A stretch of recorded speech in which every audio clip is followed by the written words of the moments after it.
Stream live on 1017thetruth.com. Call in with your questions or comments. 833-212-1017. Join us on social media at 1017 The Truth. It may not be what you expect to hear, but I will definitely give you what you need to know. Are you ready for the truth? I want the truth! You can't handle the truth! Now, live from the American Family Insurance Studio at the Avenue in the heart of downtown Milwaukee, here is Sherwin Hughes. Good morning. Welcome to the program. Today's Thursday, March 27th, 2025. This show is about politics a lot of the times. I try and demystify political issues, and I try my very best to translate what may be happening in Washington, D.C., which does seem a million miles away from Milwaukee, but I try and translate that in a way to where it makes sense to people here and how that may impact us. If there's changes to federal policy, if things are being defunded, if federal agencies that have a direct correlation with our quality of life here in Milwaukee are now being upended, I want to do my level best to explain how that's going to impact us. But more than just explain how it's going to impact us, have conversations about where we can get involved and where we can place our energy. And I will say this about Milwaukee, if I'm going to speak positively about this city, because in a little while I'm not going to speak very positively about this city, but I'm committed here, and that gives me the right to be critical of this place. Staying in Milwaukee, especially if you are black, takes commitment. To stay here, we're either idiots or really, really committed. And I'm not sure which one I am on some days. But it takes just a real kind of a stick-to-itiveness to want to stay in Milwaukee, because it's easy to leave and find opportunities somewhere else. However, I digress. When I think about what this city is and some of the wonderful people and the creative people that are here, and we have so much energy to do so much good. Whenever there's an issue or a problem in this city, we certainly talk about it. We coalesce around it. Where we may fall apart is, well, how do we get together and remedy it? How do we dissolve this problem so we can go and worry about bigger things? I hate the fact that we are still so stuck on something as remedial as trash pickup that we can't tackle much larger issues that are plaguing this city. Now, I've been a student of the history of this town, especially from the perspective of African Americans that grew up in segregated Milwaukee. Milwaukee had its own form of Jim Crow here. It wasn't necessarily codified in law, but it was codified in the perception that blacks, you stay over here, and whites, you can be pretty much everywhere else. And so that creates a real particular kind of anger, angst, anxiety, and culture in Milwaukee. And so I've been very much a student of the black nationalist movement here, the activists here, of course, the conversations on black radio. Even from when I was a little kid, black radio would be playing somewhere in the background. It was the soundtrack of my life for many, many of my formative years. And so I took all of that in.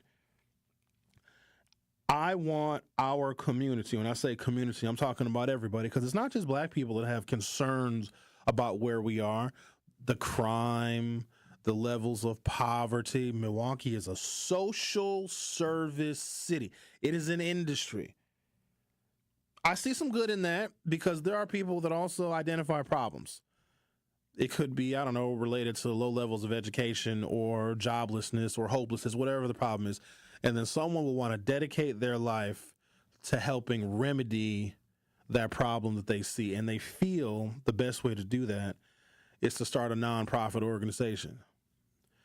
The spirit that goes behind, or that is involved with someone wanting to start a nonprofit organization, is great. The fact that it is an industry and so many people identify so many needs that they also want to start nonprofits is a bit of a problem. Because what they do, and there's different nonprofits that do different things. I'm not trying to, put them all in one basket or one box. But there's a definite need in this town to ease the suffering caused by the poverty and the crime, et cetera, et cetera. And it just seems like we continue to keep spinning our wheels. And I don't want any of you very intelligent people, very motivated people. Some of y'all are very smart and make a whole bunch of money, and you have a lot of energy to do a lot of good. I just don't want it to be wasted on the remedial. We need to start tackling bigger issues. And so how do we do that?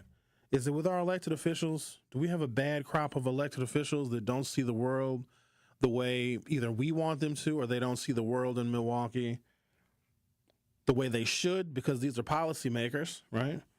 And maybe that's where the disconnect is, because I hear it. I hear the frustrations, believe it or not. I hear the frustrations with the lack of leadership from our elected officials. But here's the thing. They're elected by people that also don't have a whole hell of a lot of vision.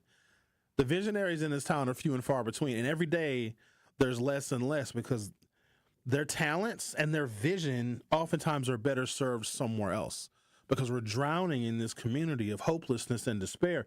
And if you are a visionary, if you're an innovator, if you're a creative thinker and you want to like hold people accountable, and if you want Milwaukee to move in a different direction, maybe a more pro-private sector, pro-business direction instead of more nonprofits, you'll be looked at as a target. People will talk about you. They'll threaten you when you think outside of the box and you want to challenge this ho-hum, low-level, unintellectual status quo in this city. And I know that we're much better than that. There's high-level thinkers in this town, but for some reason, we just keep spinning our wheels and nothing is getting accomplished. And I say that because we can have a 3-hour conversation about picking up garbage in this city. And it's such an emotional topic. It made an alderperson have to apologize because he shares the frustrations that a lot of us do. This city is so much better than that. I don't travel enough. I need to get out more. I think I traveled more in my younger years. The older I got, the more of my time and energy I dedicated to trying to improve this city. First of all, by working on my craft, by finding new and innovative ways to deliver information that motivates people into action, because we got to stop spinning our wheels with all this nonprofit stuff. We're so much better than that. So I don't vacation enough. I need to get out more. 2025, I'm on vacation. Problem is, I don't know who's going to fill in for me. I don't like fill-ins now because can't nobody do it like your boy do it. Don't look at me like that, Rick. Maybe Homer fill in for me, I suppose. Homer would be good. But that's why I don't like to leave y'all sometimes, because I demand a lot from my fill-ins. I went to Florida in 2023. I think that was the longest I was away on a vacation, probably since I started doing radio.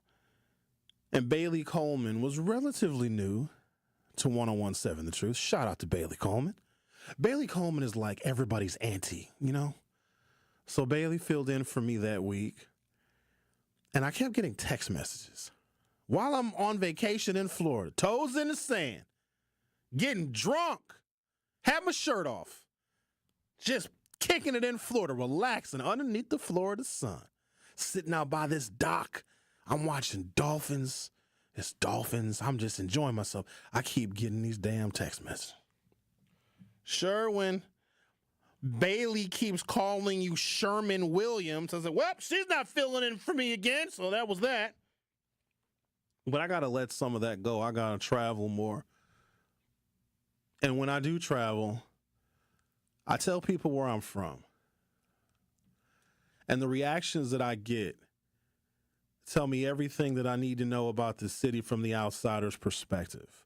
And those of you that travel, black people that travel, white people, your travel is different. Y'all travel just as a matter of fact. White people have been traveling since they were 3 years old. Their families take them to Europe and all over the place. Black families, not really so much. Because black families don't know where they can be safe, right? So vacation for us, and a lot of white folks don't understand this. Vacation for us was going to a relative's house that lives in another state. And whatever that state is or whatever that city our black relative lives in, that's what you did. Maybe you have black relatives that live in a city where there's a roller coaster. Well, guess what? You riding roller coasters on your summer vacation. So we don't really travel as much. And so when we do travel, I'm not speaking for all black people. Some of y'all are well-traveled, actually. Black women are very well-traveled, probably more so than black men. But when I tell people where I'm from, they give you an honest reaction. And typically, and I've been to probably, I don't know, your boy been to probably 25 states, give or take, 20, 25, something like that. And people ask where I'm from, and I get a variety of honest reactions. And this goes back to me wanting Milwaukee to be better and for us to not just be stuck in this death spiral of, oh, there's poverty and hopelessness here, and we got to have another nonprofit because we got to do this and we got to have a neighborhood cleanup. That's low-level stuff. We need to be at a much higher level. And so I wonder, what do other people think of us here in Milwaukee? Because I think that we have a perception of who we are. And we're a city we're growing in kind of weird and unusual directions. You know, we have conventions here. The DNC was here. The RNC was here. We're the home of Northwestern Mutual. They have their annual convention here in Milwaukee, which is a really big deal. We have a bunch of sports teams, don't we? We feel like a big city, but our mentality is still small town, reeling from generations of segregation, too much crime, too much poverty, too much litter, too many damn nonprofits. It's almost like you ever see somebody that has a small dog, or maybe you guys have a small dog like a little Chihuahua, and the Chihuahua is a little itty bitty tiny dog, but it thinks it's a big Rottweiler and it's still just a Chihuahua.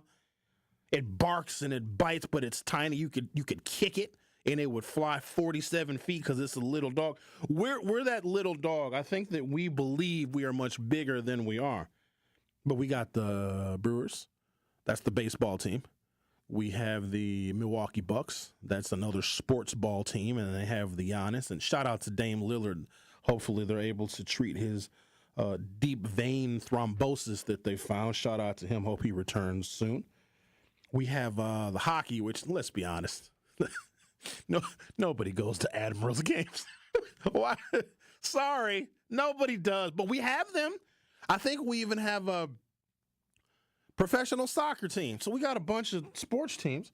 And so when I travel, I expect people to know that about us. Like, oh, Milwaukee is a sports city, and you're right on Lake Michigan. Oh, we have the world's largest music festival. Isn't that crazy? Now, I'm not necessarily a fan of how they changed the format. For me, Summerfest needs to be 11 straight days of drunkenness. That's what Summerfest is to me. And now it's 3 weekends scattered about Pride Month. 3 weekends randomly placed upon the calendar. That ain't Summerfest to me. I need 11 days of people so drunk that they don't put their pants on. That's what I want my Summerfest to be. But we are also the home of the world's largest music festival, but it almost seems like we don't deserve it.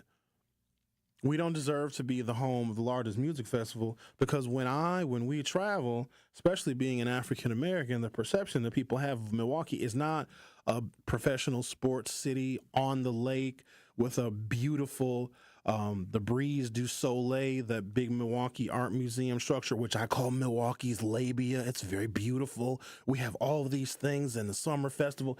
People don't see that about us. I get, oh, you're from Milwaukee? First thing they'll say is, there's black people there? And I just shake my head because sometimes I think, there's too many black people here. Too many. Like, where did some of y'all come from? How did you get here? It's so many black people here. The black people find their way here from other places. And, I love me some Benjamin. Benjamin from Racine, he's here too. We just have all sorts of black people here. So I'm perplexed when I tell somebody when I'm traveling where I'm from and I say I'm from Milwaukee and they say, oh, there's black people there? And immediately I want to sit them down and tell them about all of the things that black people have endured in this city. We have a black mayor. We got a black county executive. We have a black sheriff. We have a black police chief. We have a black chairwoman of the county board. We have so much black leadership here, right? But other people from other places don't even think there's any black people here at all. So that's one reaction. Oh, there's black people there? Or the other reaction that I get is, oh, hey, Sherwin, so where are you from? Because they try and pick up my accent and try and determine where I'm from by my accent. Well, you can't do that because I don't have a Milwaukee accent. I certainly don't have a Wisconsin accent. I don't think I sound like your regular old Midwesterner. So, Sherwin, where are you from? And I say, I'm from Milwaukee, and then it's, ew. And I know why they're saying ew, right? But I still get offended because they don't have the right to ew or get the ick from my city. Only I have the right to get the ick from my city. I would like for us to change our perception. And I don't know what steps we need to take to do that. I think there's a lot of work that needs to be done internally. But also, I want to raise the vibration level and raise the frequency in which we operate in this city and stop just being in this death loop spiral of having more and more nonprofits to make poverty much more comfortable. We have to start thinking much bigger. We are a much bigger potential asset to the world than we are right now. I'm going to take a break. I'm going to come back.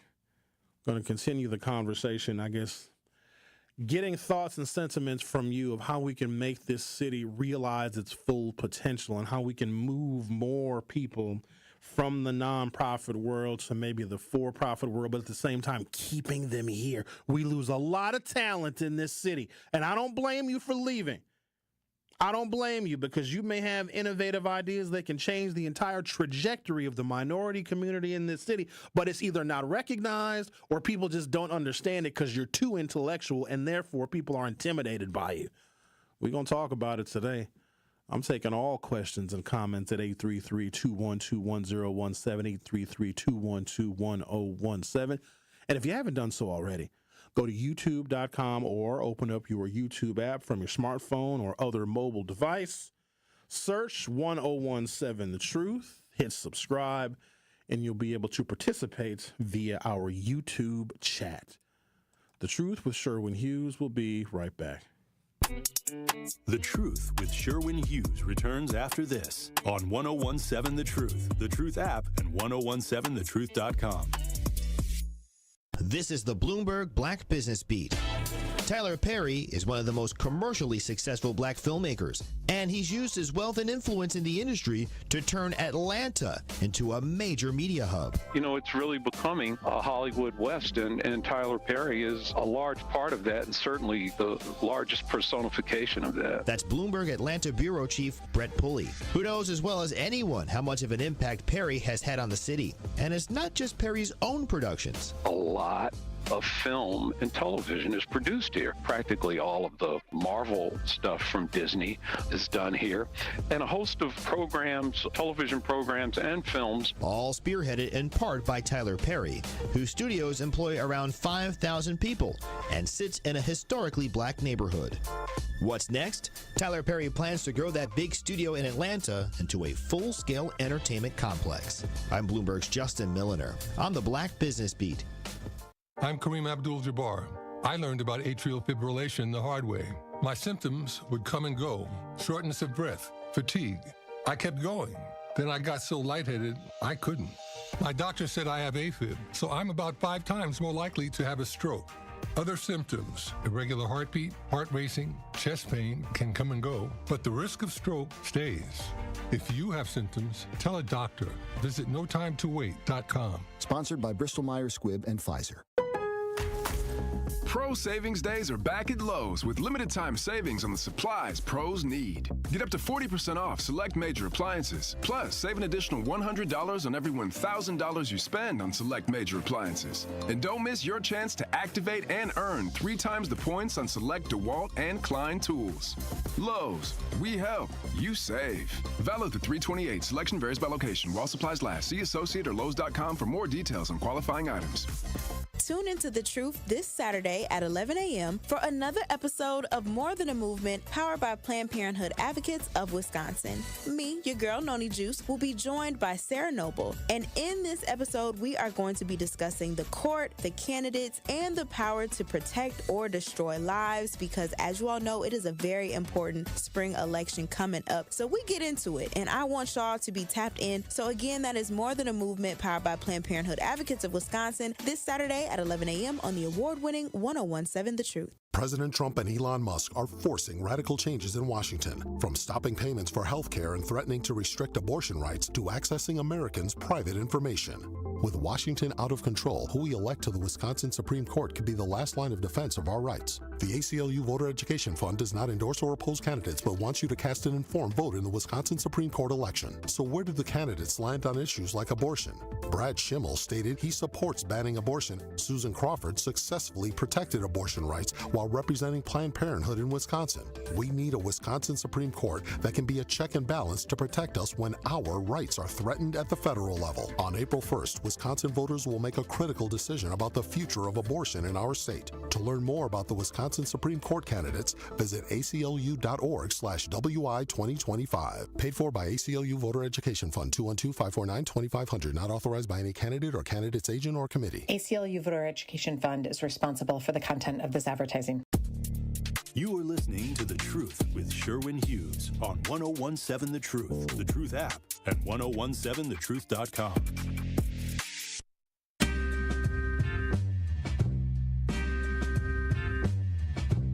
We used to be good friends a long time ago. If there's no one to plug, now plug me in the socket. On gates between Marcy and Nostrand, rolling up some chocolate. Couple friendships compromised from wrong involvements. My lawyer is the nicest, I ignore the warrants. We used to be good friends a long time ago. We used to be good friends, but we can't no more. We used to be good friends a long time ago. Our phone number is 833-212-1017, 833-212-1017. Let's talk to a patiently waiting Deja. Deja, you're on 1017 The Truth. How are you? I'm good. How are you, Sherwin? Doing all right. What's on your mind? So I have to honestly say that I agree with you about Milwaukee. I feel like Milwaukee is such a beautiful and vibrant city, and there are so many amazing and talented and intellectual people throughout the city. I've met a lot of them, with just being, living here, basically. I was born and raised here. And it's just like, I can't help but feel like with the small town mindset, it keeps a lot of people, what's what I'm looking for, like, not mild, but it keeps a lot of people just, on a low pedestal. Yeah, very complacent and just like, it's like dang, like I see, like for instance, me and my siblings, I feel like we are a very talented bunch, honestly. I personally see my brother, my sister, my other brother, like all of them really making a name for Milwaukee, just by being who they are. But unfortunately, I can't help but also think about how the challenges they face trying to come out and just be themselves as artists or whatever they choose to be, because there are people who don't want to see people doing better than them. They don't want to see people actually like trying to change the narrative as well. And it's kind of like, what are we doing as a city? We got a lot of heart, but it's beating in the wrong places,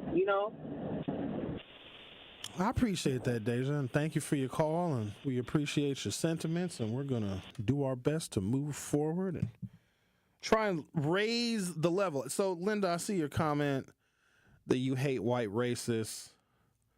White in power and powerless black has done to black families in this city. Here's the thing about that. Black people are more empowered now and have more optionality and opportunity now than probably ever before.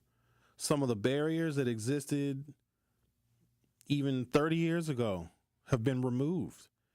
We had this mass incarceration system that really rocked Milwaukee. Now, it's almost the opposite. Whites and white women are now the predominant populations that are going to prison in higher numbers. We have agencies and organizations that are encouraging and increasing black home ownership to where in the 1960s, in certain neighborhoods, it was not possible at all.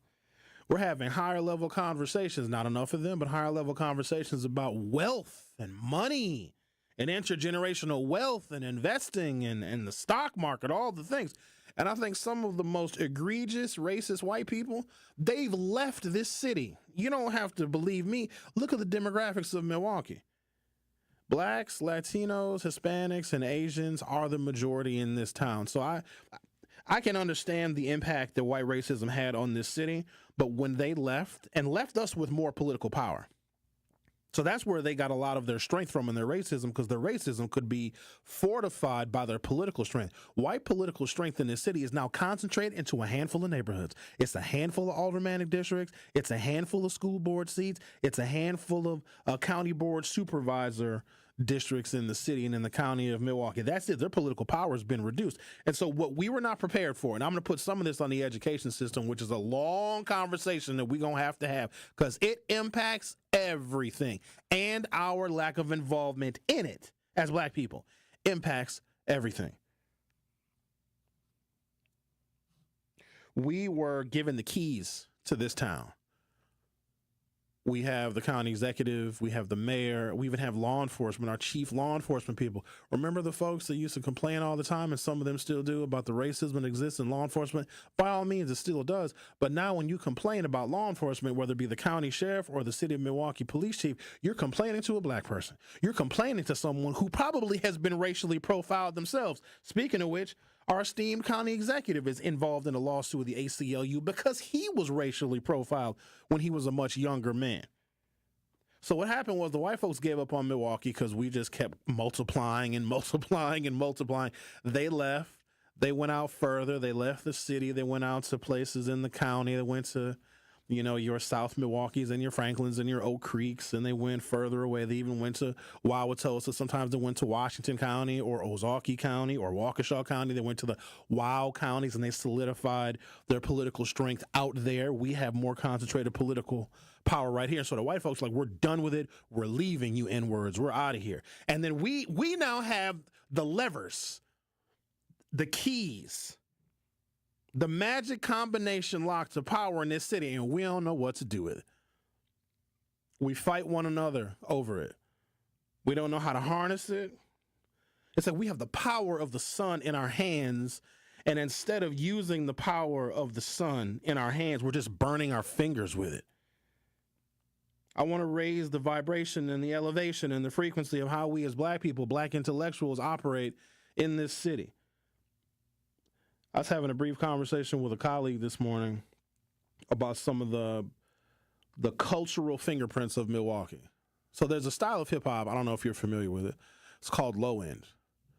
It's got a certain tempo, lots of snare drums, beats are very similar to like hand clapping, and there's a rhyming pattern that's associated with it, and it's very uniquely Milwaukee. Now you may hear other incarnations of it, in other hip hop artists that are not from Milwaukee, but it sounds dumb. It sounds like it has been forged in low test scores and lead poisoning. And I know some of y'all applaud this guy and whatever. He's not really my thing. So Steve the Stoner, who I guess gets a bunch of accolades because he went on a very famous podcaster's show and like, oh my God, Milwaukee is on the map. We don't want to be on the map for that. And Steve the Stoner has this dance that it starts with him smoking a blunt and putting out a blunt. I don't want to be known for that. That's an embarrassment. And Steve the Stone, and maybe he's listening. No, he ain't listening. Who we fooling? He ain't listening to this. But he'll go to places and just like disrupt. And he has a speaker and he just starts rapping when nobody is asking for it. Like, I don't want to be known for that. And if that puts me on an island by myself, and on an island I will be. We need to be known for our intellectual prowess and our ability to harness the power of the sun, which is politics in this city, but we don't do it. Like, why y'all think I get all these people that I interview, all the politician people, all the Kamala Harrises and the Tim Wallses and the, who else I interview? Whole bunch of black people.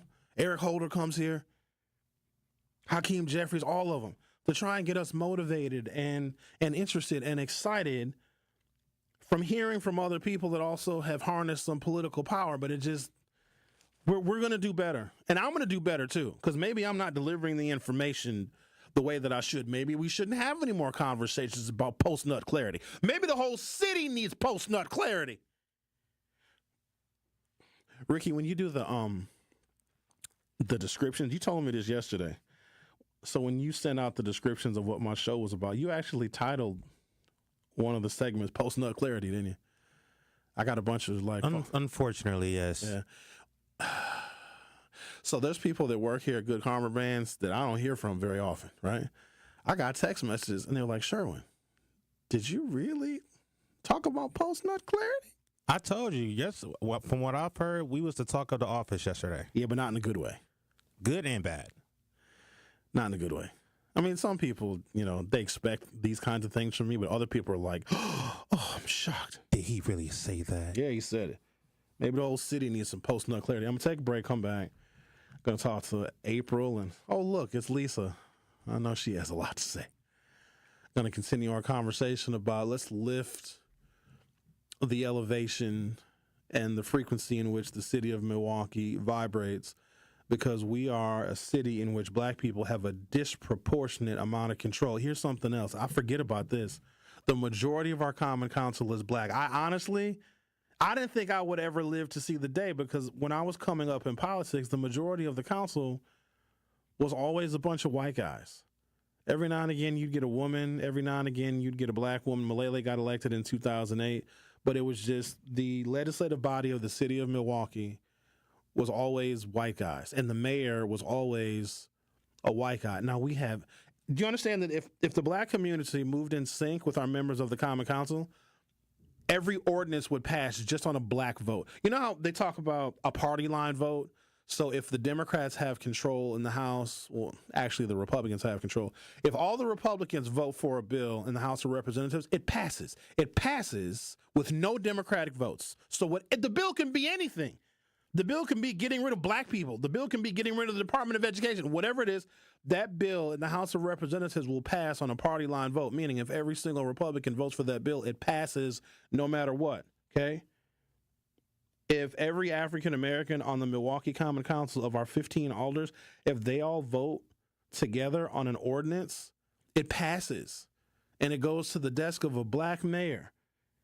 Yet we're not even harnessing that political power. So I'm going to take a break, come back, and talk to Lisa on the other side. The Truth with Sherwin Hughes. We'll be right back.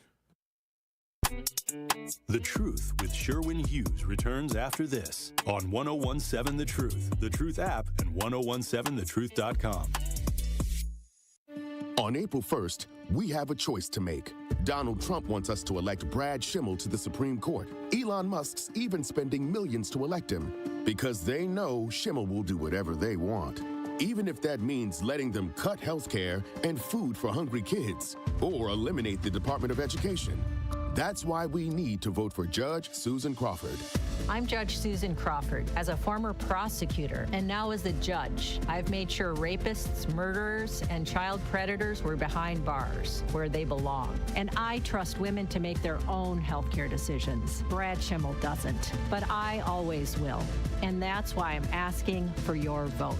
That's Judge Susan Crawford, protecting our rights, our families, and our community. So on April 1st, help keep Trump and Musk in check. Go to the polls and vote for Judge Susan Crawford for Supreme Court. Make the right choice. Vote Susan Crawford on April 1st. Paid for by Susan Crawford for Wisconsin. It's 1017 The Truth. Dr. Ken Harris for Pella Windows and Doors of Wisconsin. We talk a lot about the unprecedented quality and service you get from Pella, but talking to the people who work there, you can tell how much they genuinely love what they do. Helping fulfill people's dreams is very rewarding to them, and it shows through their tremendous efforts. Pella consultants take the time to listen to each customer, finding the right solution that works for their home. They know that everyone's situation is different. Maybe you have a historic home you're renovating, or it's a new build with unique finishes. Pella designers can customize windows and doors to perfectly match any one-of-a-kind abode. They're with you from start till finish. It's like having a friend on call throughout the project and beyond. They don't disappear after the sale. So why wait? Get the Pella experience in this incredible deal. 0% interest for up to 6 years on brand new Pella windows and doors. Certain restrictions apply. Ends March 31st, 2025. Get started today at PellaWI.com. Hi, I'm Dr. Cass Bowers, Executive Director of All in Wisconsin. Did you know that there's an election coming up on April 1st? I encourage you to get out and vote. For democracy to work for all of us, it must include all of us. Vote to protect our rights and freedoms. I also urge you to vote no on the voter ID amendment on the ballot. Safe elections mean that no one is left out of the process, and we don't need more barriers to voting. Make your voices heard. Visit allinwi.org for more information. When you're high, you feel different. Pretty obvious, right? You think different, talk different, but if you feel different, you drive different. So if you're high, just don't drive. Brought to you by NHTSA and the Ad Council. Happy kids heal faster, and that's why Starlight is dedicated to improving the mental well-being of sick kids across the U.S. Learn how at starlight.org. Gruber's Offices, a proud partner of your Milwaukee Bucks. You are listening to The Truth with Sherwin Hughes on 1017 The Truth, The Truth app, and 1017thetruth.com.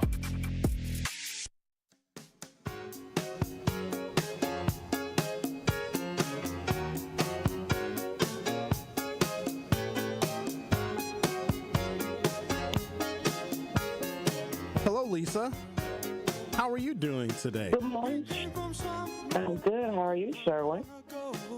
Doing all right, Lisa. I'm just I'm thinking out loud today of how we can lift the level that we are existing at in the city of Milwaukee. And this is not just for black people. I think this is for all people that live here. How can we do better and be better and operate at a much higher level? Because I looked at how much time so many of our shows dedicated yesterday to just something as nonsensical as trash cleanup. And an alderman expressed his frustration with garbage that gets left, thrown around this city. And he had to apologize because he felt strongly about us being a filthy city when, that's how many times should you tell a kid to clean their room? Like, when I was a kid, I didn't have an option. When my mama told me to clean my room, I had 3 minutes to get started. You know what I mean? And now we dedicate all this time and effort and energy and organizations and all this manpower and woman power to picking up garbage. Think about if all the people that pick up garbage and pick up behind other sloppy, disgusting people in the city, if they could focus that time and that energy into something else, like being more involved in politics and registering voters and starting businesses. And you know what I'm saying? That's where I'm frustrated. We spend too much of our time on low-level stuff. Well, Sherman, first of all, we have to beautify the city. And I'm speaking on the city. I love my inner city. I drive around and I see a lot of things, businesses I will put here and there, and what we need in the inner city. We hear they got us red line. We love our inner city. We want to be here, and I do love our people here. We got educated people, we got hardworking people, but they tend to go to work and go to work and go home. And I'm like, where's the jazz clubs? Where's the R&B clubs? Well, I don't want to go downtown. I know what you're going to say. I don't want to go there. When I first went to Atlanta, that was the most beautiful black melanated. I never seen that much. Lisa, let me. I want to pause you real quick, and I don't want to have to tell you or anybody else that wants entertainment to have to go downtown. But here's the bigger picture. I think we should have all of that entertainment in neighborhoods as well, but here's the problem. Nobody wants to invest there. That's why you don't have the jazz clubs and entertainment right there in the hood and in our central cities, because no one wants to put their money into buying a building, renovating a building, putting hundreds of thousands or millions of dollars into making a building, and then booking artists and booking guests where someone may get shot, or where they got to be outside picking up garbage and picking up litter, or you got to have 30% of your profits have to go to having security. Another 20% of the profits you make have to go to making sure there's no graffiti on the damn walls. That's why we don't have those things, because people that also want that kind of entertainment in our communities, they're not putting their money there. They'd rather go to Atlanta because they can get more bang for their buck. Yeah, and we need to, going down Kepler Drive is so dry. Why don't we put plants and flowers in those middle aisles like they do on the south side like they do in Waukesha or Wauwatosa? Why do we just get that patch of green there? Because we only have a finite. I'm explaining this thing because I don't want people to look at things and wonder why we don't have certain things, because we have to invest so much of our additional and discretionary funds into law enforcement and public safety and other nonprofits. So we don't have money for that, and we can't print money in the city of Milwaukee. Yes, we do. We don't. We just had to raise the sales tax, Lisa, because we can't even afford to pay for pensions. No, please don't be under the perception that we have a whole bunch of money. No, we don't. All the money that we have in the city is already spent. Okay, now Milwaukee just bought 30 buses, and I delivered those buses, and I know how much them buses cost. Them buses cost about $1 million. And the governor just said, the mayor just said, we just bought 30 buses, and they're fully equipped. I worked and I delivered them buses from Gillick. Them buses cost over $1 million. So that's $30 million, because I just called a couple of the drivers. I said, how many buses y'all going to pick up from Milwaukee? He said, what's his name, just deliver one. And these are electric buses. So don't tell me, well, Milwaukee don't have the money. They could put a little... Lisa, that's for transportation. You can't look at saying that we have money to buy buses and think that we just have frivolous dollars to spend on anything. We have a disproportionate number of black men that do not have driver's licenses, that have to get to work, they have to get to school, they got to get to church, they got to get to the grocery store. If it was not for those buses, people wouldn't even be able to get anywhere. So that's a necessary investment. So that's just not a waste of money. So you see $30 million spent on buses. We probably should spend $60 million on buses. $30 million is just what we had in the bank. Well, Milwaukee has money. There's Summerfest. Oh gosh, who put Summerfest? Who put these artists together? I'm like, okay, where's the black artists? I think they might have one there this year.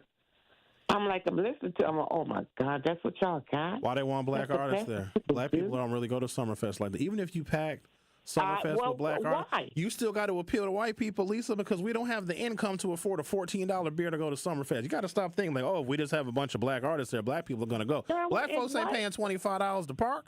We're not. Yes, black people do, Sherwin. Stop saying that. Yes, black people do.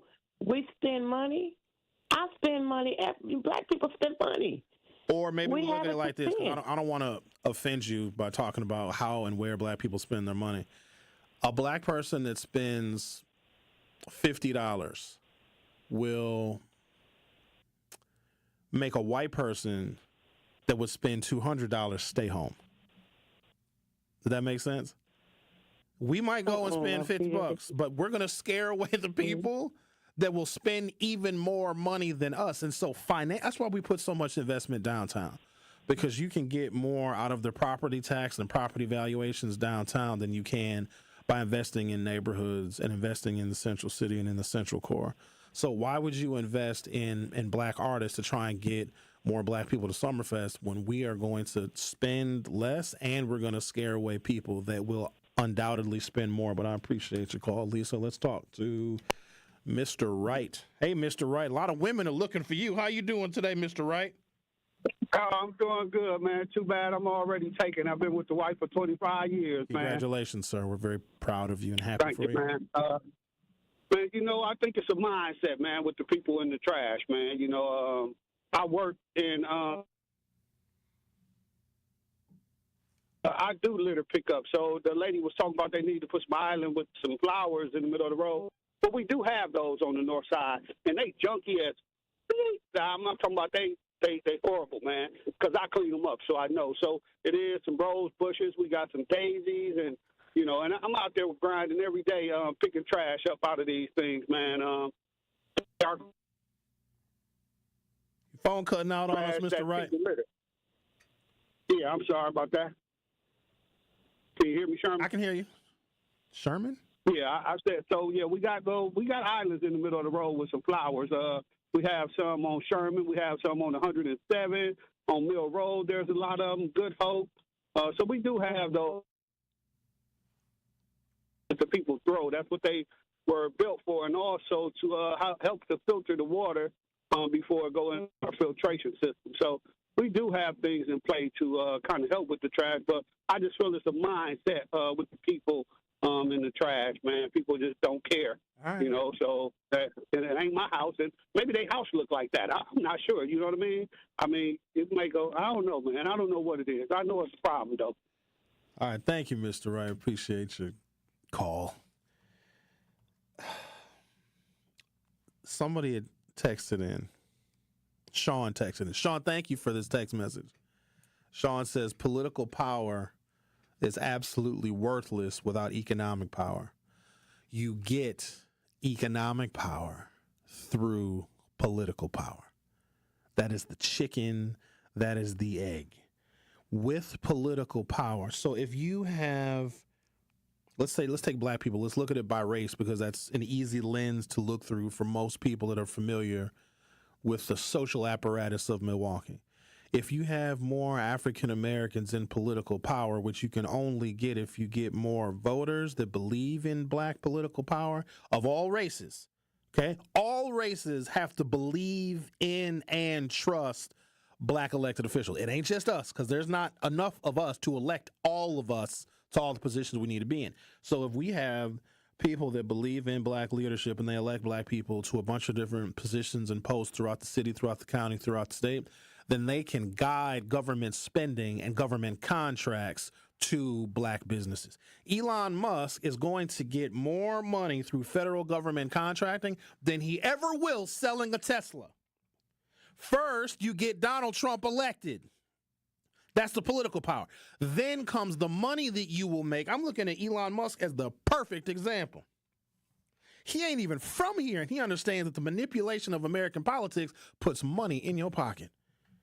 First, you make the investment. Okay, a little investment for Elon Musk, $250 million, dropping the well for him. Tesla stock can fluctuate $250 million in the course of a couple of hours. So if Elon Musk is going to take the fluctuation of Tesla stock and invest it in Donald Trump, get Donald Trump elected, and now Elon Musk has access to every dollar the federal government spends. I'm talking $20 trillion. And Elon Musk is to go in and say, I found $3 billion right here, this wasteful spending. Let's cut that out. And Donald Trump and the administration will say, thank you, Elon Musk, for finding this $3 billion of what we would consider wasteful spending. Here, take $1 billion of that for yourself. Go on, Elon, find some more wasteful spending. So it came from the political power. Get Donald Trump elected, Elon Musk is thinking, and then he will have all of the economic power he could ever ask for. And he also has political power too. Elon Musk can go into any department in the federal government and tell them what they're going to do. Even though Elon Musk is not elected, don't matter.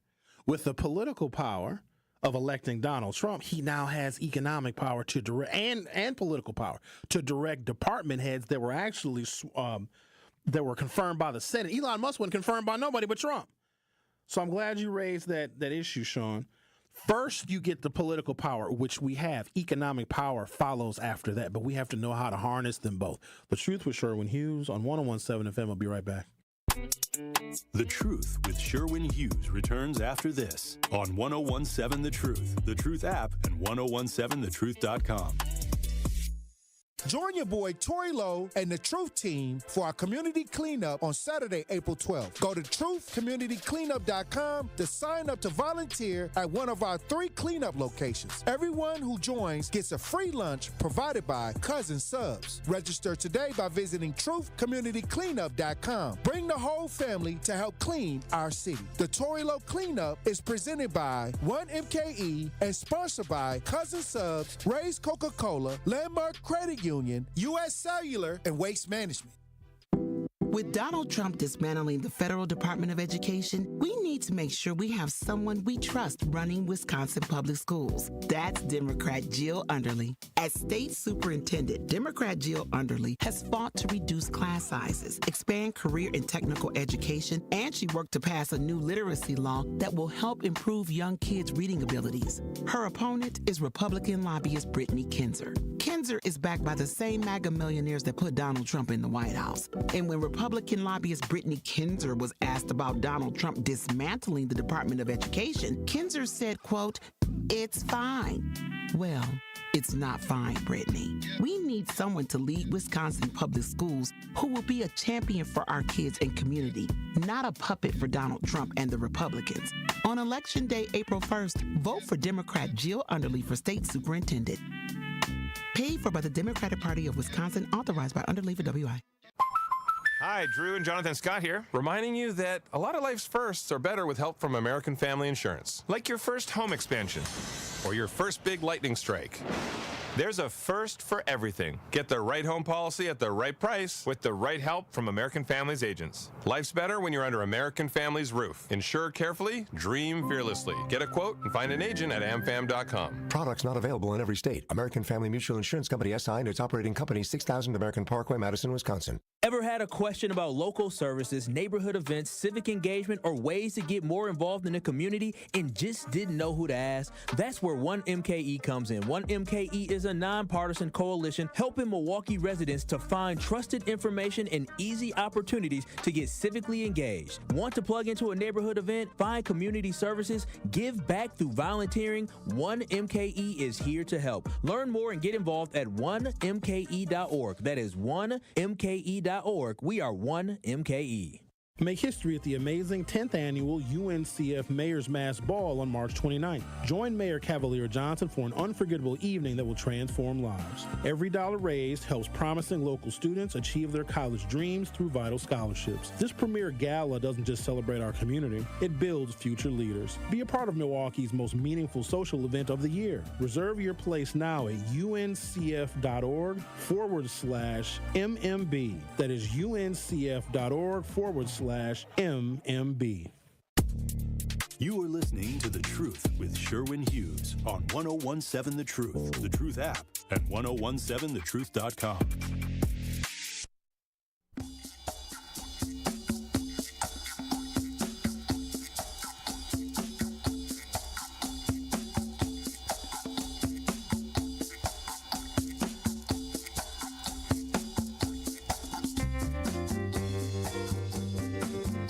In the YouTube chat, Curly asked the question,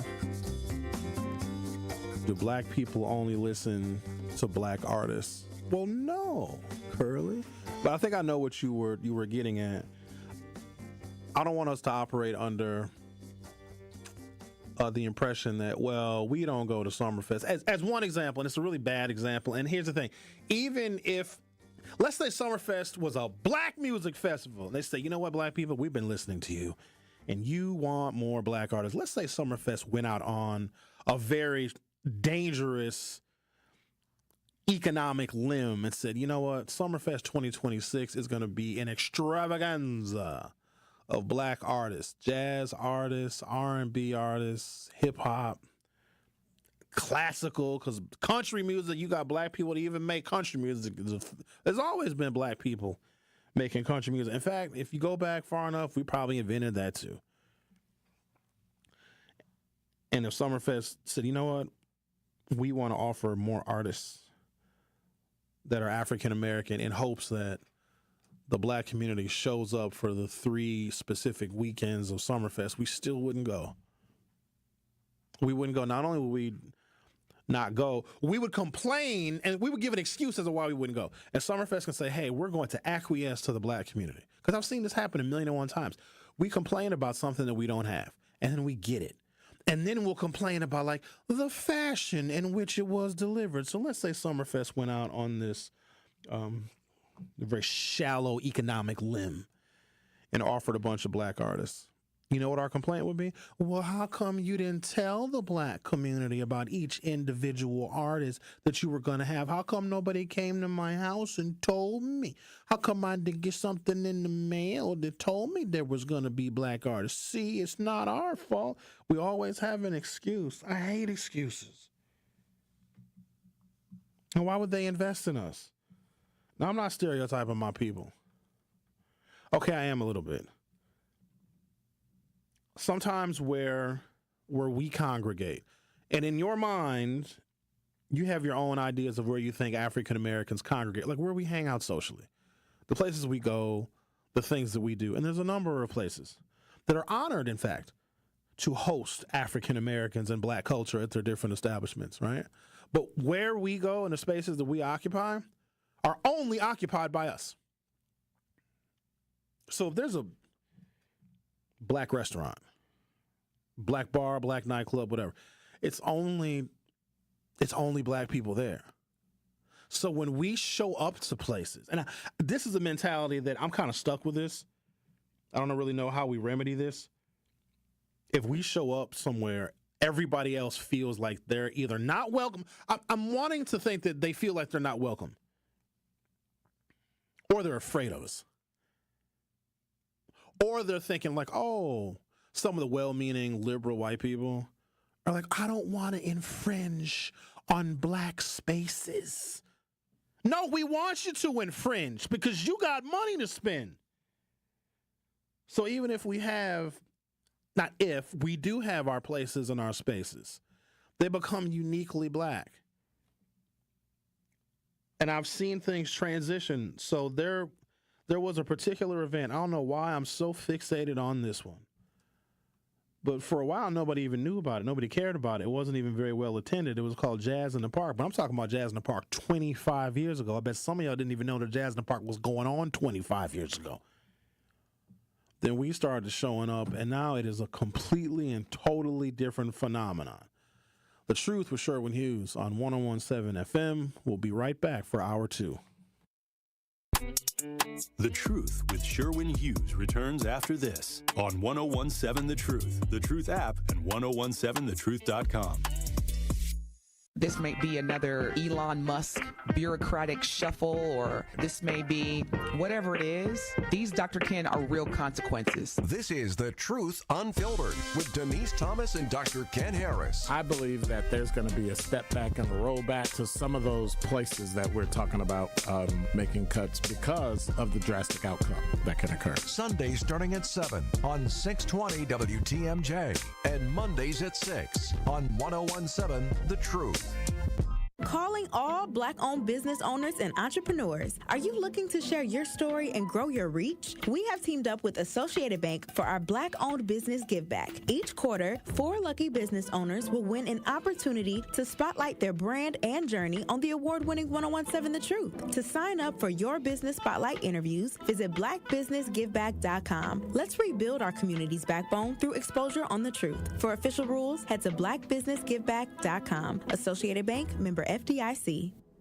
Carrie, where's Tori Lowe and Dr. Ken at? I'm trying to knock these commercials out.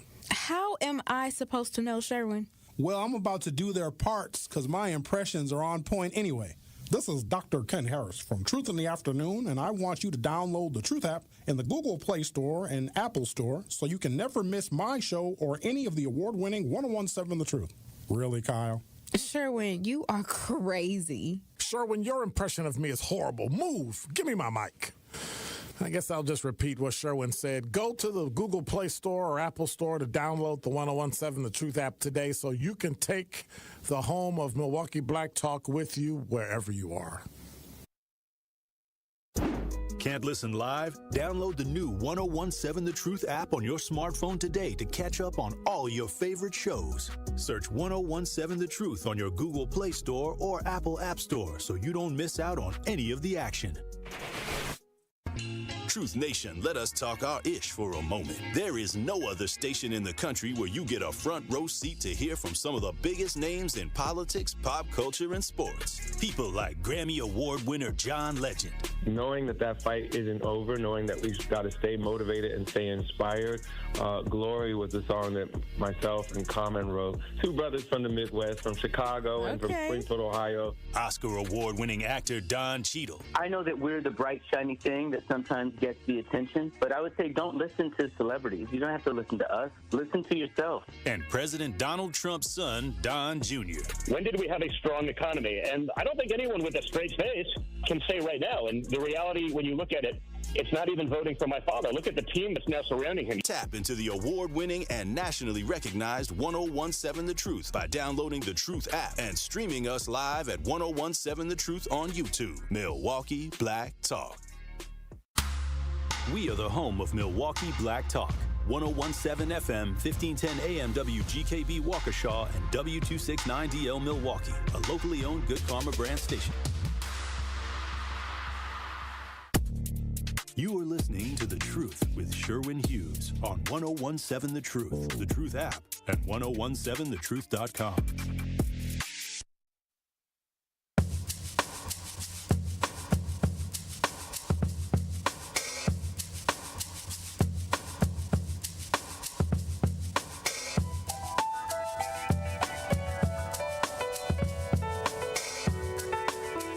Welcome to Hour 2 of The Truth with Sherwin Hughes.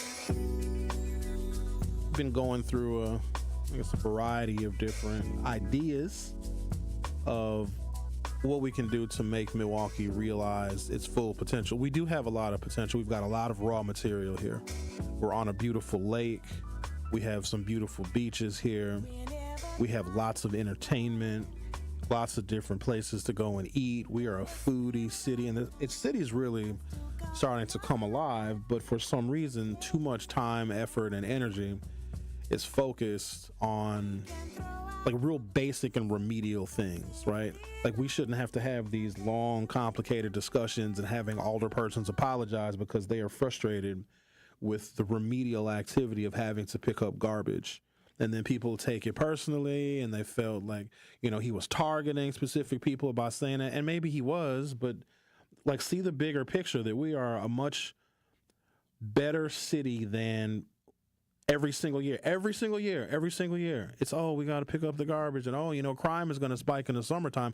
We need to be able to think much bigger and much broader than that. And I know that we can, because we've got some really incredible intellectual people here. And if we don't find a way to better engage them, and intellectual people of all races, cultures, and ethnicities, if we don't find a way to engage those people here and coming up with much better solutions to these multi-generational problems, all those people are going to do is go somewhere else and then help another city solve its problems. And then we're going to be reading about the efforts of Milwaukeeans when they go somewhere else and they get recognized for their incredible work. That's what I'm trying to prevent, because we've got some fantastic people here. I want to read some text messages at 833-212-1017, 833-212-1017. Airport says, hey, Sherwin, why is Brad Schimmel avoiding your station and running around Dr. Ken and Kyle Wallace? Do you want to give it a shot? Hell no. I didn't know that Dr. Ken was also trying to get Brad Schimmel on. I didn't know that. So he is running as a conservative Republican, even though the state Supreme Court is a decidedly nonpartisan position. But we make essentially everything partisan in Wisconsin politics. He doesn't need the black vote. He doesn't need it. He can get, Brad Schimmel can get some defectors, I'm going to call them. Black folks that just like the conservative mindset, and they like Trumpism. They want to extend Trumpism, into Wisconsin via our state Supreme Court decisions. But you don't have. Why would you spend money advertising and promoting for an African American audience where your best case scenario is maybe you get 10% of the black vote? That's the thing. If you can win without a constituency, and this is how I want people to view politics, especially in the days and times that we are in right now. If you have a constituency that is actively engaged in your political apparatus and your campaign, so I'm going to use black people as an example because we're an easy one. So if black people are registering voters for Kamala Harris and Tim Walz, and we are contributing our hard-earned money to Kamala Harris's political campaign, when Kamala Harris gets elected, she's obligated to help and listen to and create policies and sign executive orders that favor the people that help her get there. So if black people have a disproportionate amount of effort and energy and money that they put into any candidate, then when that candidate gets elected, they are beholden to those black people.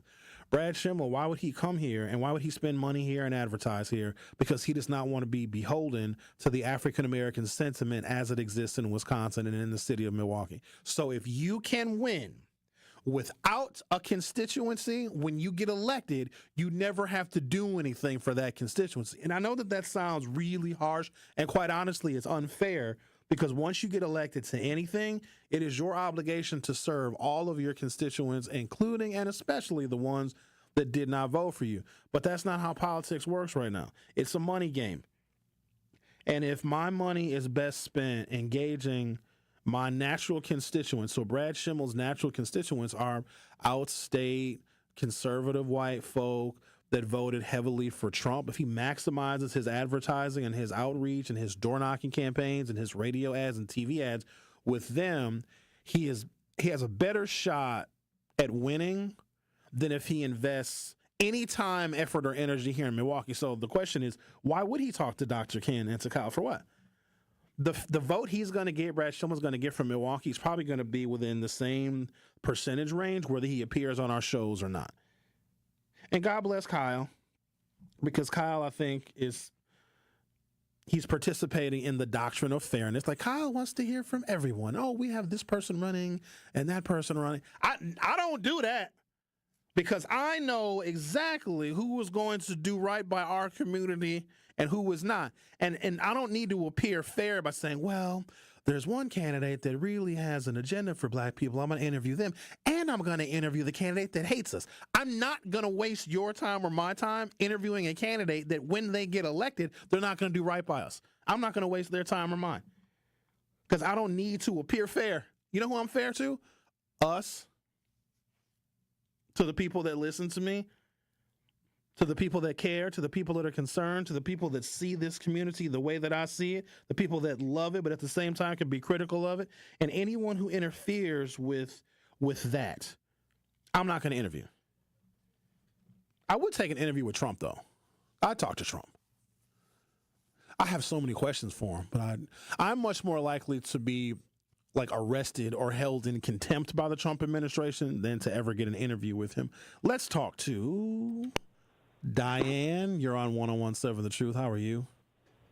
I'm good. How are you, Sherman? Sherwin, I'm sorry. All right, now. Sherman got shot now. Gotcha. I heard you talking about jazz in the park, and I was just wondering what your concerns were. I've been going to jazz in the park for a long time also, and I know it has changed, but I was just wondering, what is it that has changed so much that you no longer want to participate in the activities there?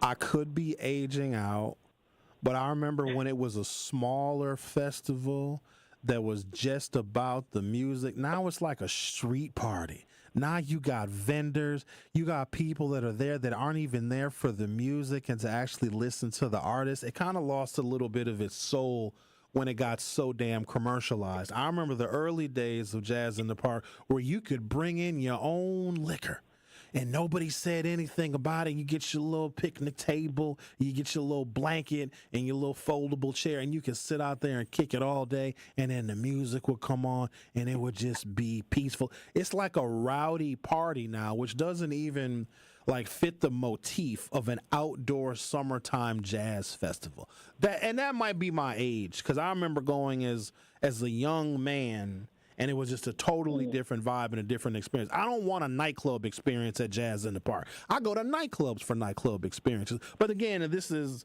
my perspective, and it may differ from most. Okay, that's fair. Yeah, and I still go there, and I go there with my blankets and my table, and I sit up, and I have noticed lately within the last few years, the thing that irritates me the most is there's people driving through there with their loud music, which I think is unnecessary. One good thing is I don't see a lot of the young crowd, which is very good for me because I don't like being around them. You know, you might see them walking through every now and then, but they're not, there. It's mostly, middle-aged and up. Diane, why don't you like the young crowd? I'm curious. Man, they screw up everything. They shouldn't be there. They're not there for for the festival, for the music. They're there to just hang out and do what they want to do, be on their phones, talking loud, drinking, and they're not there to participate and be nice. Okay, so that's just my take on that. With young people, I try to stay away from around them. I go to places where I know they're not going to be. I'm not young, so I shouldn't be hanging around with young people, and I don't want them hanging around me either. Fair enough. All right.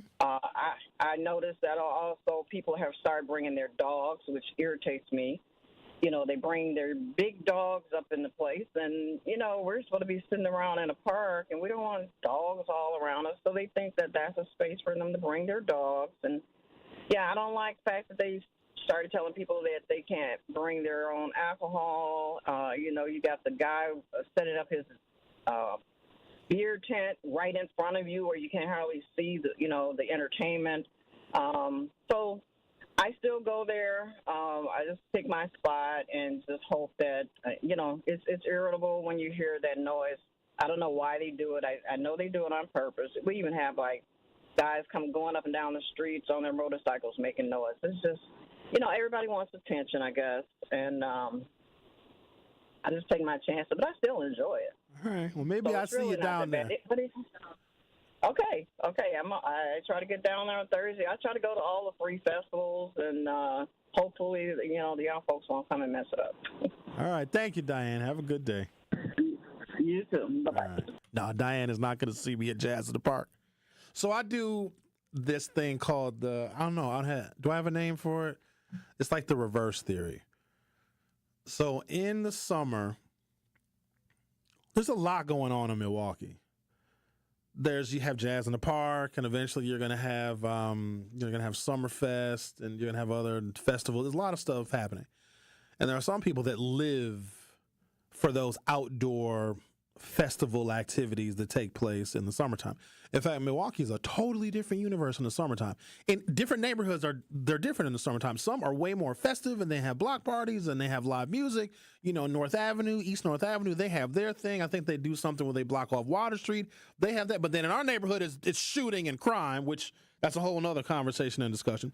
But when you have these big outdoor summer activities, right? Jazz in the Park can be one example. I go to the places that are now empty because everybody is at Jazz in the Park, right? So I find out what's going on any particular weekend, and maybe it's something I want to participate in. Maybe I want to go to Brady Street Festival. I doubt it, but maybe I decide I want to go down to the Brady Street Festival. The only street festival that I do that I look forward to is the one that we do right here, the night market. The night market is my absolute favorite. It's my favorite until one of y'all grandkids or kids shoot somebody. Then I'm going to be very mad. But the night market is very fun. I like the night market very much. But let's say the Brady Street Festival is going on, or Locust Street Days or Center Street Days. I look at all the places that are now quiet and relaxed because everybody is at the Brady Street Festival, because there's still a lot of stuff going on in this city. Even when you have your Center Street Days and your Brady Street Festival and your Jazz in the Park, and those business owners that are losing business and losing customers because of the festivals, that's where I go, because they're way more appreciative of your dollar.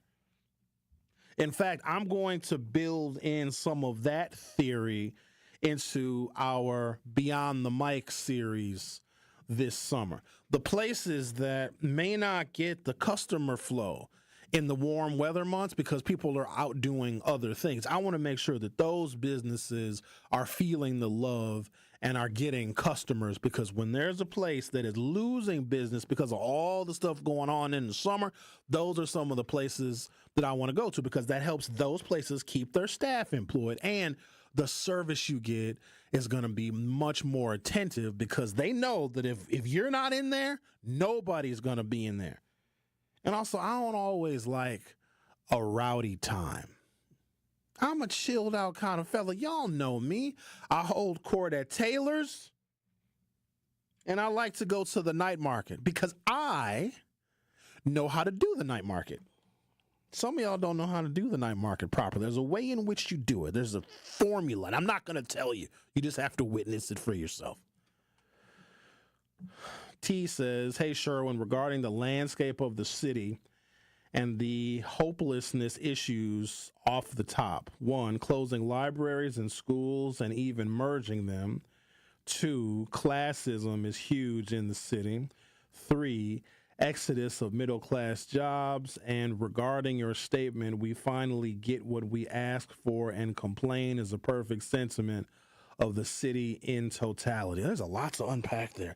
How about I do this? I'll take a break, come back, and let's try and unpack some of the things that T said. The Truth with Sherwin Hughes on 101.7 FM. We'll be right back. The Truth with Sherwin Hughes returns after this on 101.7 The Truth app, and 1017thetruth.com.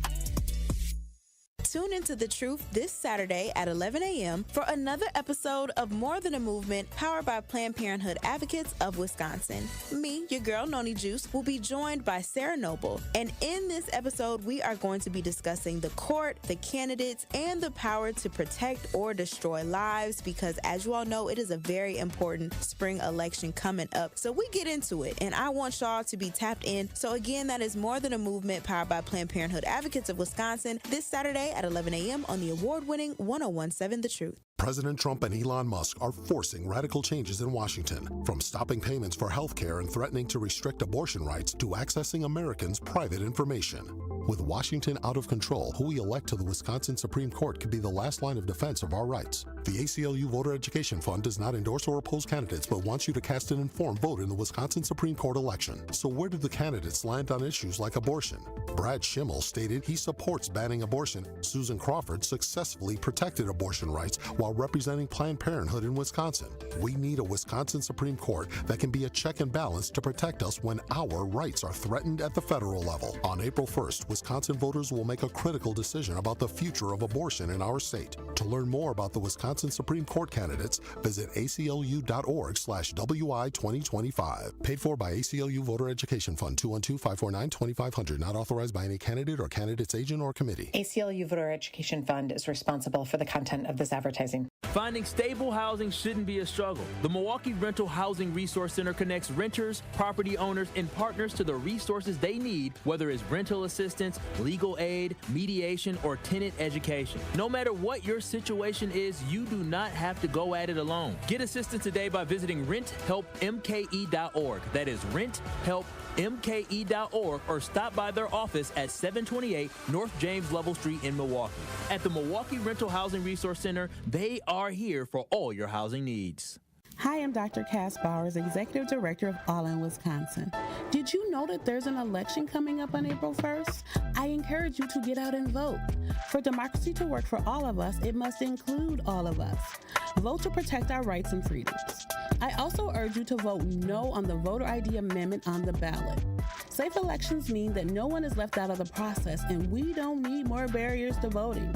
Make your voices heard. Visit allinwi.org for more information. Wherever you are in Wisconsin, there's a free and confidential Aging and Disability Resource Center, ADRC, or Tribal Partner Agency. We're here for older adults, adults with disabilities, and your families. ADRCs are a bridge to support for benefits and financial assistance, transportation, in-home care, and more. Get to know your local ADRC and connect with resources today. Call toll-free 1-844-WIS-ADRC or go to findmyadrc.org. Paid for by the Wisconsin Department of Health Services.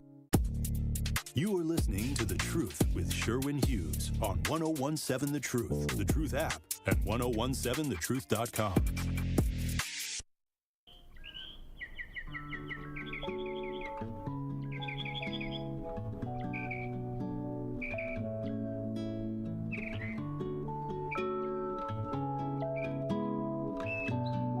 I want somebody to be able to hit this note.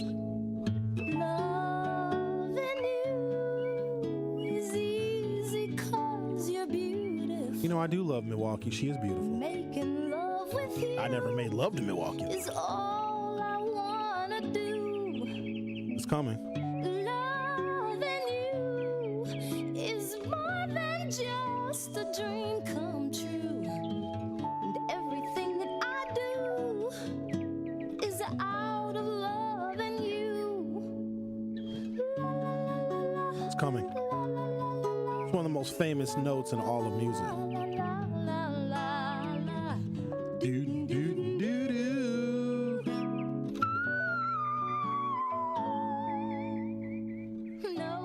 833-212-1017 is our telephone number. I want to unpack something that someone texted us.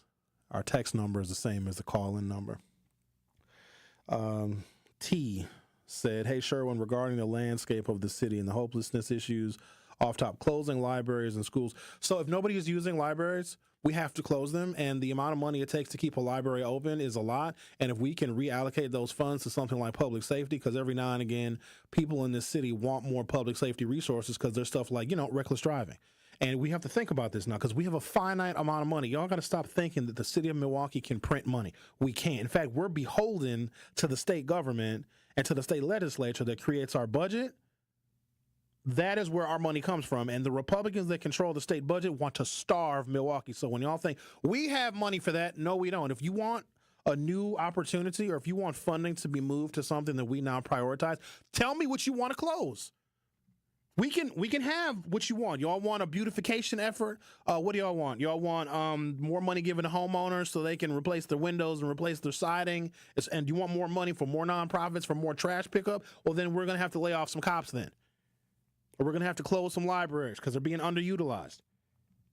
And there are less children going to school in MPS. I wonder why that is. So if there's a school that at one point in time in 1972 had 1,100 students in it, and now there's 300 students in that building, but it costs $4,500 a month to heat that building, you close it.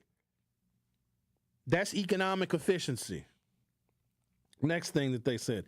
Classism is huge in the city. Of course, classism is huge in the city because classism is an American phenomenon as an extension of what our democratic system of capitalism is. Because it's democracy plus capitalism because the capitalism can buy the democracy.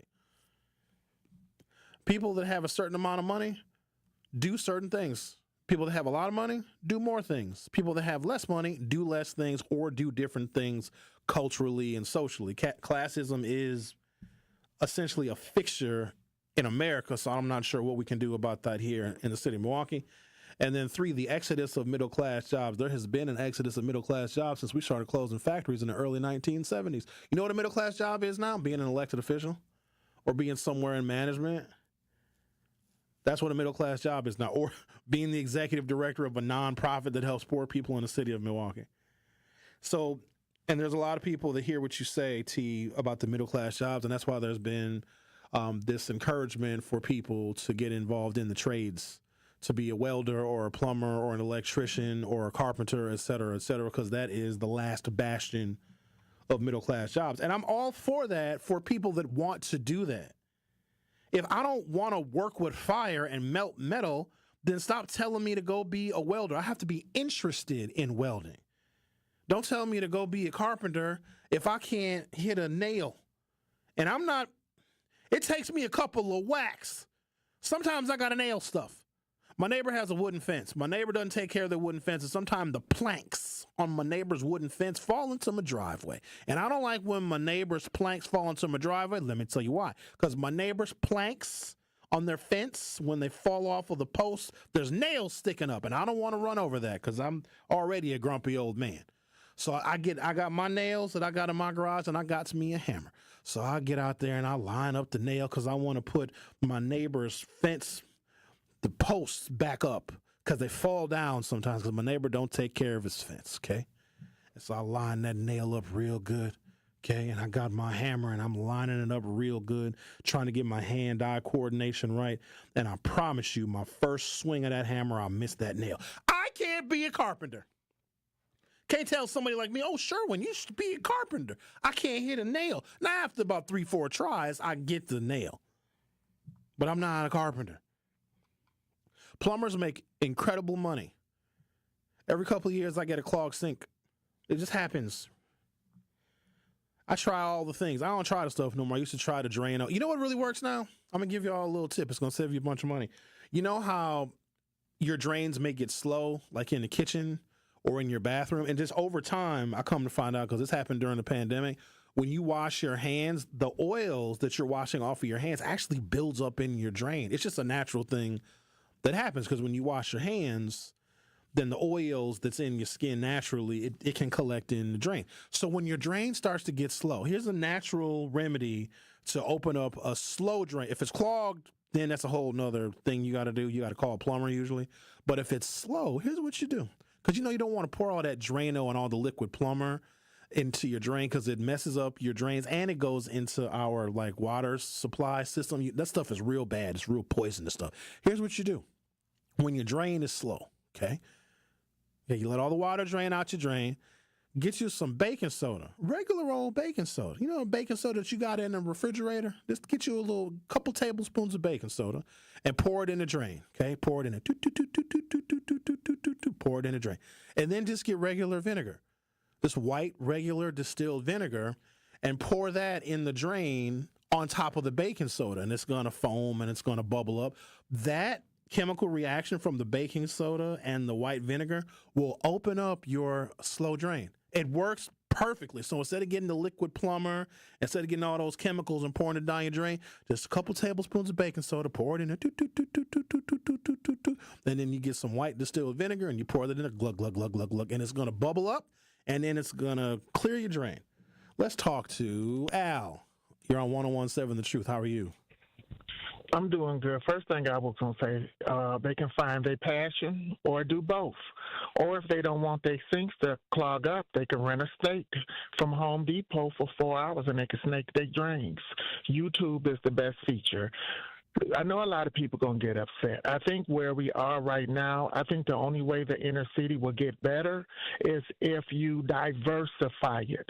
Because if you diversify it, you will have a certain class and a certain group of people who will come in, and then you can have a neighborhood and a community. Explain diversify. That sounds like gentrification to me. What do you mean by No, I'm not talking. Well, diversify means you might bring in working class people, people who want to live in peace. Gentrify is when you push everybody out. But when you diversify it, you bring in people who want it to be a community, because a lot of times when there's a lot of our people, the outsiders come in and they already have a low value of structure and substance that tears down the community. But when you diversify the community, now you have a community. And when it's a community, now your officials will be less likelier to drag their feet, because you have different ethnic grounds in that community. So like when you look at the River West and how they're very tight knit, if you bring that to the inner city, now you have a voice. Because when we have just a black voice, it's like, okay, what up? Shut up, go home, drink your beer, throw your bottle. But when you bring in a diversified group of people, they don't mind signing petitions. How are we going to bring them in, Noel? Because they have to see value in that particular neighborhood to where they want to move from where they're at to go into the areas that you want to see. The first thing we can do is, number one, start cleaning up around our neighborhood. And when people always bring up the negativity, like prime example, they say, well, I came from 53206. Well, let's inform people. You have a lot of homeowners in 53206. You have people who have college education. You have single mothers and families who raise their kids. But if you look at it, they always use the pity party. Well, I came up in 53206 and they was struggling to pay their rent. Use your job to pay your rent. You know, I come from 53206 when everybody got evicted. Everybody wasn't getting evicted. If you keep pushing the negative, there's no room to see the positive.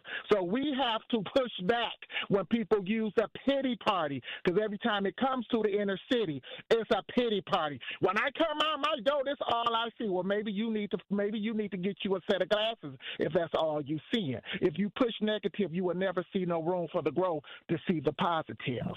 And when you see that, then people will say, oh, I hear these great things. Well, let me move to this neighborhood. And that's what bring them in. They're already doing it. But you have to diversify, because if you don't, you will have somebody with a bunch of garbage. She'll be like, that's mad sugar honey iced tea. That's mad sugar honey iced tea. Them pit bulls and garbage. That's mad sugar honey iced tea. They're not going to come. But when you start pushing back and start talking about the positive thing, we don't need to hear the pity party. It's your mother's job to pay her rent. It's your job to get an education. It's your job to go to work. But if you keep pushing the pity, there's no room to see the positive. We'll leave it there, I always push back when I hear it. Have a good day. All right, thank you. Bye-bye. With the pity party. Stop it. Sugar honey iced tea. I don't know if that formula is one for success, because if someone who doesn't live I'm going to use 53206 as an example. Someone who does not live there currently sees value in wanting to move there, maybe because of its proximity to downtown. I don't live in 53206, but I do live in an urban zip code, 53210, and I'm like 3 miles away from anything. I'm 4 miles away from downtown. You know, if I need to go over by Mayfair, you know, go to the Mayfair collection, or maybe go to the mall, or maybe go to Elder and Rhyme if I want to be out on the West End, that's not very far from me either. I'm just right in the middle of everything. In fact, I only drive like 6,000 miles a year because I just love living close to everything. I would not trade living in the central city for anything. I mean, yeah, I suppose there's some issues. It's kind of block by block, though. Like, my block is cool. We have a lot of respect for each other on my block. And also, I got a bunch of my neighbors listen to the show. Shout out to the neighbors that listen to the show. And they know that if they mess up, I'll talk about them. I will. I'll make it clear that I have like, hey, y'all, if y'all over here, like my neighbor with the dog, which I don't think she listens to the show. But we, for the most part, my neighbors, the homeowners on my block, we all see eye to eye and we work together when we have to. We don't go and like hang out with each other because that's weird to me. But like in the early days of when I first bought my house, I would let my neighbors know because I made a couple of neighbors mad because I was young when I bought my house, and I was young. I had parties because I was young. And I learned, when you're having a good time in your house, you may be disturbing your neighbors because they might be trying to chill or trying to rest and they don't want to hear all my noise. So what I'll do is I let my neighbors know. I'll be like, hey, y'all, starting about 8 o'clock, I'm going to have a few people over. If it gets too loud, shoot me a text message. Don't call the police. If we bothering you, please let me know. And so my one neighbor, he's real good. He's, hey, dog, is y'all going to be on that grill? I said, yeah, we're gonna be on the grill. We're going to have a couple beers and we're going to be on the grill. You want to bring a brother a plate? Oh, I'll bring you 2 plates. Okay, then y'all can kick it all night, then you bring me a plate. But that's what we do over in my neighborhood. It's neighborly. But I'm also cognizant, I'm seeing this happen.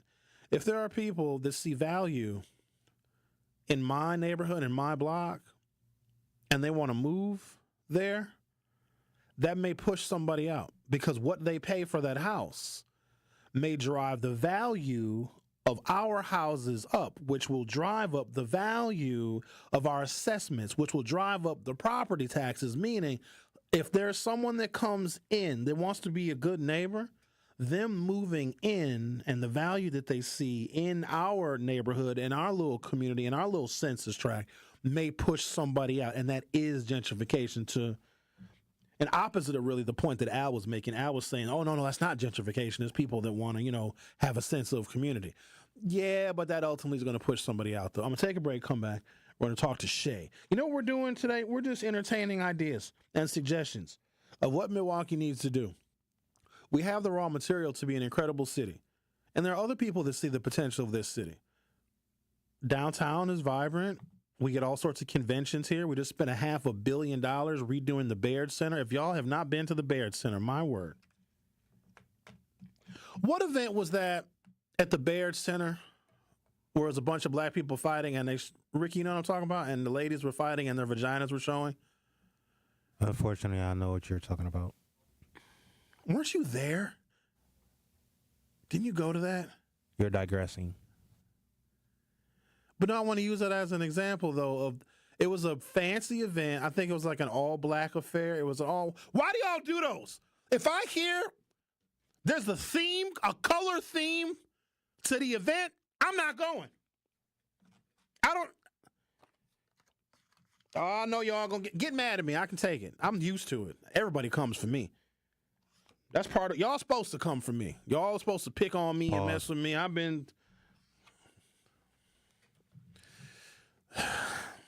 The Truth with Sherwin Hughes on 101.7 FM. We'll be right back. The Truth with Sherwin Hughes returns after this on 101.7 The Truth, The Truth app, and 1017thetruth.com.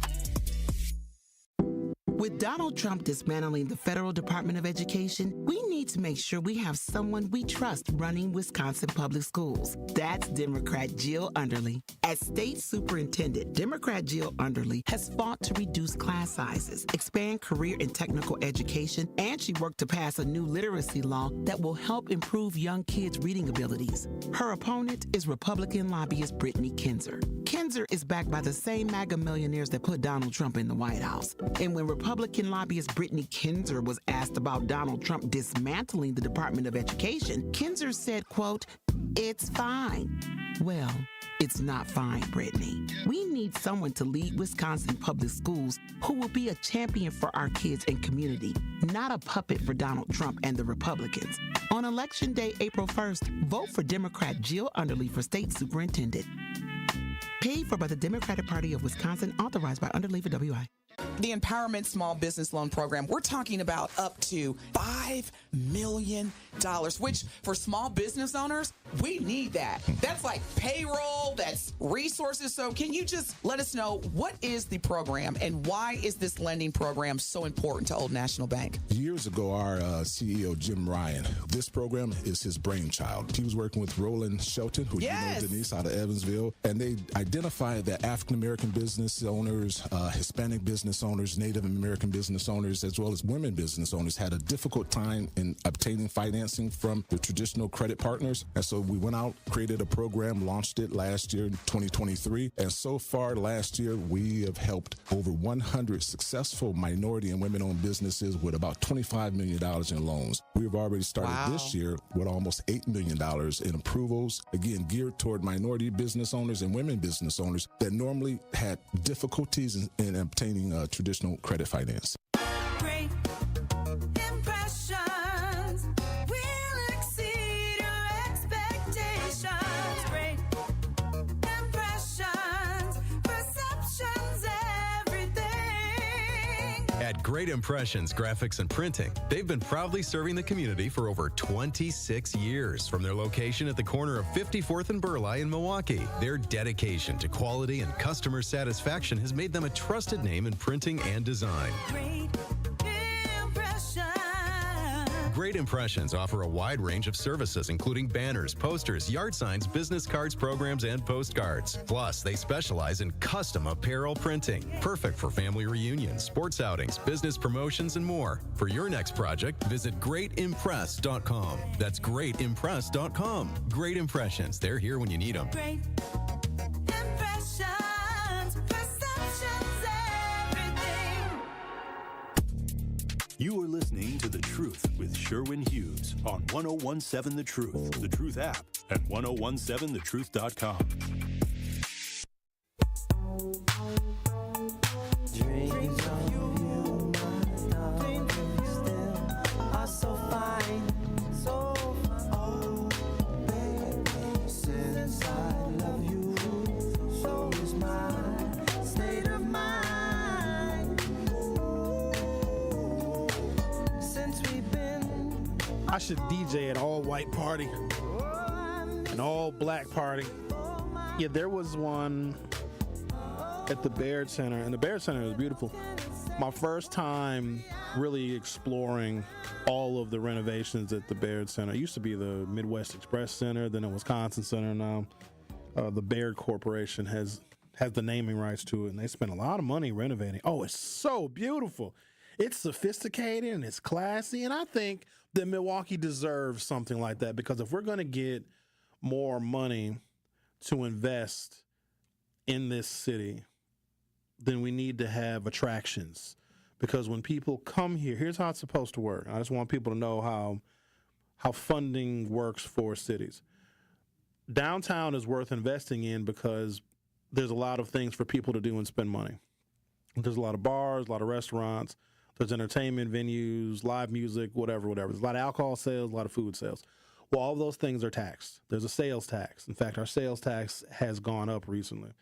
So the more money that people spend in Milwaukee, the more money people spend downtown, the more sales tax revenue the state of Wisconsin collects. The Wisconsin State Legislature then takes all of the sales tax revenue, and they then create a state budget. And that state budget funds essentially every one of our public amenities from our schools, our libraries, our law enforcement, everything, right? The major things that we need to invest in, our infrastructure, et cetera, et cetera. Well, here's how it's supposed to work. Milwaukee being the biggest city in Wisconsin with the most amenities, I mean, just the sports teams we have bring in probably hundreds of millions of dollars of revenue every single year.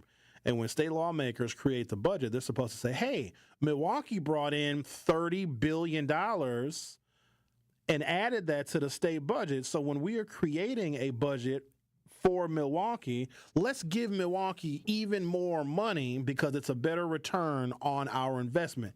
Here's the problem. The Republicans in the Wisconsin state legislature that have budget making and budget writing authority, they starve Milwaukee. So we have to raise our sales taxes so we have just more money for the basics, but it's also costing us a lot more as well. If the Republicans in the Wisconsin state legislature did right by us, they would say, hey, Milwaukee, you are contributing tremendous amounts of money to the overall state budget. We're going to give you more. It's called shared revenue. We're going to give you more money back in hopes that Milwaukee continues to invest that money so that we can continue to grow and get more people spending money in the city of Milwaukee, but they don't do that. And so it starves us. And so then we have to do things like raise our sales taxes here locally just so we have enough money to pay pensions for law enforcement and firefighters. Let's talk to Shay. Thank you for holding. You're on 101.7 The Truth. How are you? I'm good, Sherman. Thanks for taking my call. Long-time listener, love the topic and the subject that you have every day. I want to touch on the subject of the plumbing. The young man said that the best thing you can do if you've got a clog, baking soda and that vinegar, that is 100% absolutely truth. I just want to also add that when he does that or she does that or the homeowner does that, back that up with 2 of the biggest pots of hot water you can get your hands on, and you will not have a problem no more. I'm an owner of 4 rental puppies myself, and I will tell any woman, if I got to come over there and unclog a sink because of your hair or something that you did crazy, I'm charging you $250. So, yeah, that's very, very good information with the baking soda and the chemical that he talked about. And I also agree with the fact that putting these harsh chemicals down the sewers and all this stuff, that does create a problem, I think, with the waterways, because we have to look at our future, our kids, our grandkids. They're going to be drinking this water when we're long gone. Do we want this water contaminated? I would think not. That's just my input on the subject. All right, thank you, Shay. Appreciate your call. Does Shay know that? He said, when the guy was talking about putting the baking soda and the vinegar in the drink, when the guy was talking about that, does he know that guy was me? Ladies, don't you, isn't it like a hair trap or like a drain trap you can put in like your sink and your shower that catches hair? I think there is. Or, because hair, if you have a hair clog, then the baking soda and the vinegar to unclog a slow, I shouldn't say clog, to free a slow drain won't work if it's hair. But some ladies just take your hair off. You don't have to worry about it going in the sink. Just remove it. And throw it out the car window and it'll be tumbleweed. Let's talk to Linda. You're on 101.7 The Truth. How are you? I'm wonderful, I guess. Maybe discombobulated. I'm trying to feel ready for a funeral, but I'm sorry, Linda. Just having all kind of. Good morning, Professor. Good morning, good comrade. And good morning to all the good black and white people of Milwaukee and America. Hey, Sherwin. Yes, I had to call in on this subject matter because I think that some of the resolutions that's going on in 53209 is exemplary. And as a matter of fact, one of the news stations is going to use our organization as a model in the community. Now, having said that, this is what it is. 2 black men organized and started out at one house where they let the community know, the whole community know they have a specific area of the 53209, but they're concerned with the whole zip code area. But they offer to make, superficial repairs and accommodations to your property. They survey the area for problematic housing, drugs, and people. They've had. We also work with Who are the they? I told you it's called Bridge Builders. Okay. And they have since grown. Like I said, they have acquired three homes now. We also have monthly meetings where the alderman, DeAndre Jackson, comes every month. 7 districts, 2 police officers come every month. They let us know what's going on, and they take our complaints, let us know what we can do in response to it. And I think that they also address any kind of drug, problems. Like we have the new smoke shop, and it's causing a lot of traffic jams and stuff. So they send squads over there to keep that in straight. We got the stripper clubs over here, and they, send squads over there to keep them straight. And they let us know we can call in to complain, and that will hinder their licensing, things like that. We have to work together. It is a model, and I think it's a great model. DeAndre Jackson, the abandoned church area over here, he's going to demolish it, and he's going to erect houses for owner-occupied. It's just really, and we got the McGovern Park, we got the Lincoln Park, we got Bayshore area. It's just a really up and thriving community. It's diverse, and I just love it here. For the last 40 years, it's just that there's Beretta's element is coming in here now, and we're trying to put a halt on that, and also the businesses that just want to pimp our poor. We're putting a halt to that. It's a community effort that we have to set, and it's a standard that we have to set. Linda, what's your closest grocery store on 53209? Is it that Pick and Save on Green Bay? No, it's not. It's because that's 09. What do you call it? Marketplace or whatever on Silver Spring. That's the closest. What in Silver Spring? Grocery store. Silver Spring. Right across from the car dealerships and stuff. Give me 100. It's Green Bay and Silver Spring. Green Bay and Silver Spring. That's a Pick and Save. But our Metro Market. But you know what? I don't go there. I go to Syndic's. Shout out to Rick. Silver Spring and Green Bay. It used to be a Pick and Save. You go to which Syndic's you go to? The one in the Whitefish Bay?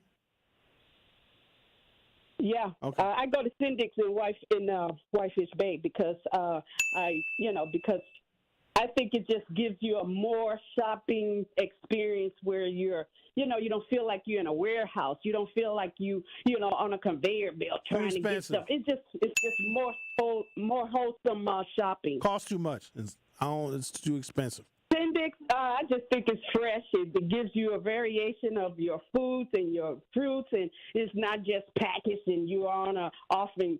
It just gives you a more humane experience. This to is very shopping. true. That's all. All right. Very true. Thank you, Linda. I'm glad to hear. I'm looking up Bridge Builders right now. They seem like a very worthy organization, and I'm glad that they're doing the work that they're doing in 53209. All right, Rick, there ain't no Syndic's by you. You live out in no man's land. I live in Greenfield, and it's right down the street on 78th and Layden. Ugh. Yeah, Syndic's is owned by the Italians. No thanks. I mean, no offense to the Italians. I'm just saying, I don't want to offend any Italians. Hey, Sherwin, I heard you was freaking talking about us. I think Greg Scalzo's Italian. Oops. The Truth with Sherwin Hughes on 101.7 FM. We'll be right back. The Truth with Sherwin Hughes returns after this on 101.7 The Truth app, and 101.7thetruth.com. Milwaukee Brewers baseball is back. It is gone! And you can hear our beloved Brewers home opener right here on the award-winning 101.7 The Truth. Second homer of the night from Jackson Churio. On Monday, March 31st, hear the Brewers take on the Kansas City Royals with coverage beginning at 12:35 p.m., leading up to first pitch at 1:10 p.m. So don't miss the Brewers home opener Monday, March 31st, right here on 101.7 The Truth. On April 1st, we have a choice to make. Donald Trump wants us to elect Brad Schimmel to the Supreme Court. Elon Musk's even spending millions to elect him because they know Schimmel will do whatever they want, even if that means letting them cut health care and food for hungry kids or eliminate the Department of Education. That's why we need to vote for Judge Susan Crawford. I'm Judge Susan Crawford. As a former prosecutor and now as a judge, I've made sure rapists, murderers, and child predators were behind bars where they belong. And I trust women to make their own healthcare decisions. Brad Schimmel doesn't, but I always will. And that's why I'm asking for your vote. That's Judge Susan Crawford, protecting our rights, our families, and our community. So on April 1st, help keep Trump and Musk in check. Go to the polls and vote for Judge Susan Crawford for Supreme Court. Make the right choice. Vote Susan Crawford on April 1st. Paid for by Susan Crawford for Wisconsin. Ready to buy your first house, move into your forever home, or simply refinance? At Associated Bank, they've got you. With the right lending plan and guidance, you can achieve your dreams. Your financial goals are closer than you think, and Associated Bank is excited to help you reach them. Learn more at associatedbank.com/lending or ask a banker for details. Subject to credit approval, member FDIC, equal housing lender. Hi, I'm Dr. Cass Bowers, Executive Director of All in Wisconsin. Did you know that there's an election coming up on April 1st? I encourage you to get out and vote. For democracy to work for all of us, it must include all of us.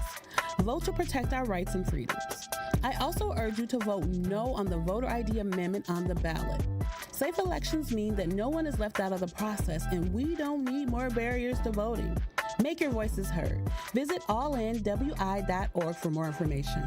Make history at the amazing 10th annual UNCF Mayor's Mass Ball on March 29th. Join Mayor Cavalier Johnson for an unforgettable evening that will transform lives. Every dollar raised helps promising local students achieve their college dreams through vital scholarships. This premier gala doesn't just celebrate our community, it builds future leaders. Be a part of Milwaukee's most meaningful social event of the year. Reserve your place now at uncf.org/MMB. That is uncf.org/MMB. You are listening to The Truth with Sherwin Hughes on 101.7 The Truth, The Truth app, and 101.7thetruth.com.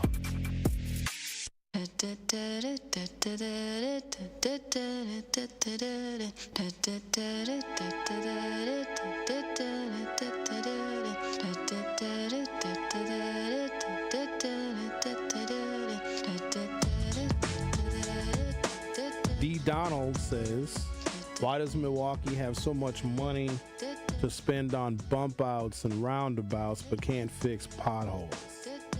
And just because people are behind the wheel doesn't mean they know how to drive, but doing nothing to address that. They have brought back driver's ed to, I know, some Milwaukee public schools because for, more than 10 years, driver's education was removed from MPS because it was not a part of the core curriculum that No Child Left Behind legislation was requiring. We have roundabouts and bump outs as traffic calming measures because, D. Donald, I'm not sure where you have been, but there's this thing called reckless driving that had residents of the city of Milwaukee and drivers and commuters up in arms for years, this uptick in reckless driving, and it did more than just make drivers angry. There were a lot of accidents. A lot of y'all saw your insurance premiums go up, especially in certain zip codes, so the city needed to do something. Of all of the things that I have witnessed the public get outraged about in the years that I've been involved in politics, either commentating on it or involved in policy making directly, I have never seen public outcry like reckless driving. I've never seen, it was a universal anger. And it even trickled into places outside of the city to where you had people saying, I'm not coming to Milwaukee anymore because of how bad the reckless driving situation is.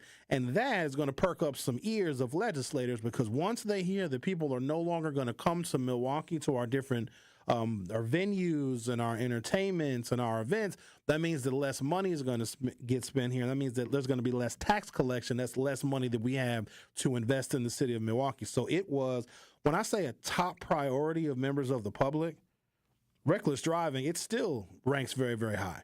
If you were to survey people in the city of Milwaukee, those that live here and work here, reckless driving is still probably in the top 3. So that explains that. Now, the thing with potholes is, because we have freeze and thaw cycles, D. Donald, potholes will pop up everywhere. Now, here's the problem. You'll see a pothole, you won't report it. And then somebody else will see the same pothole, and they won't report it. And it'll get bigger and bigger and bigger until somebody breaks their car rim, and then they report it. Potholes have to be reported every single time you see them, and most people don't do that.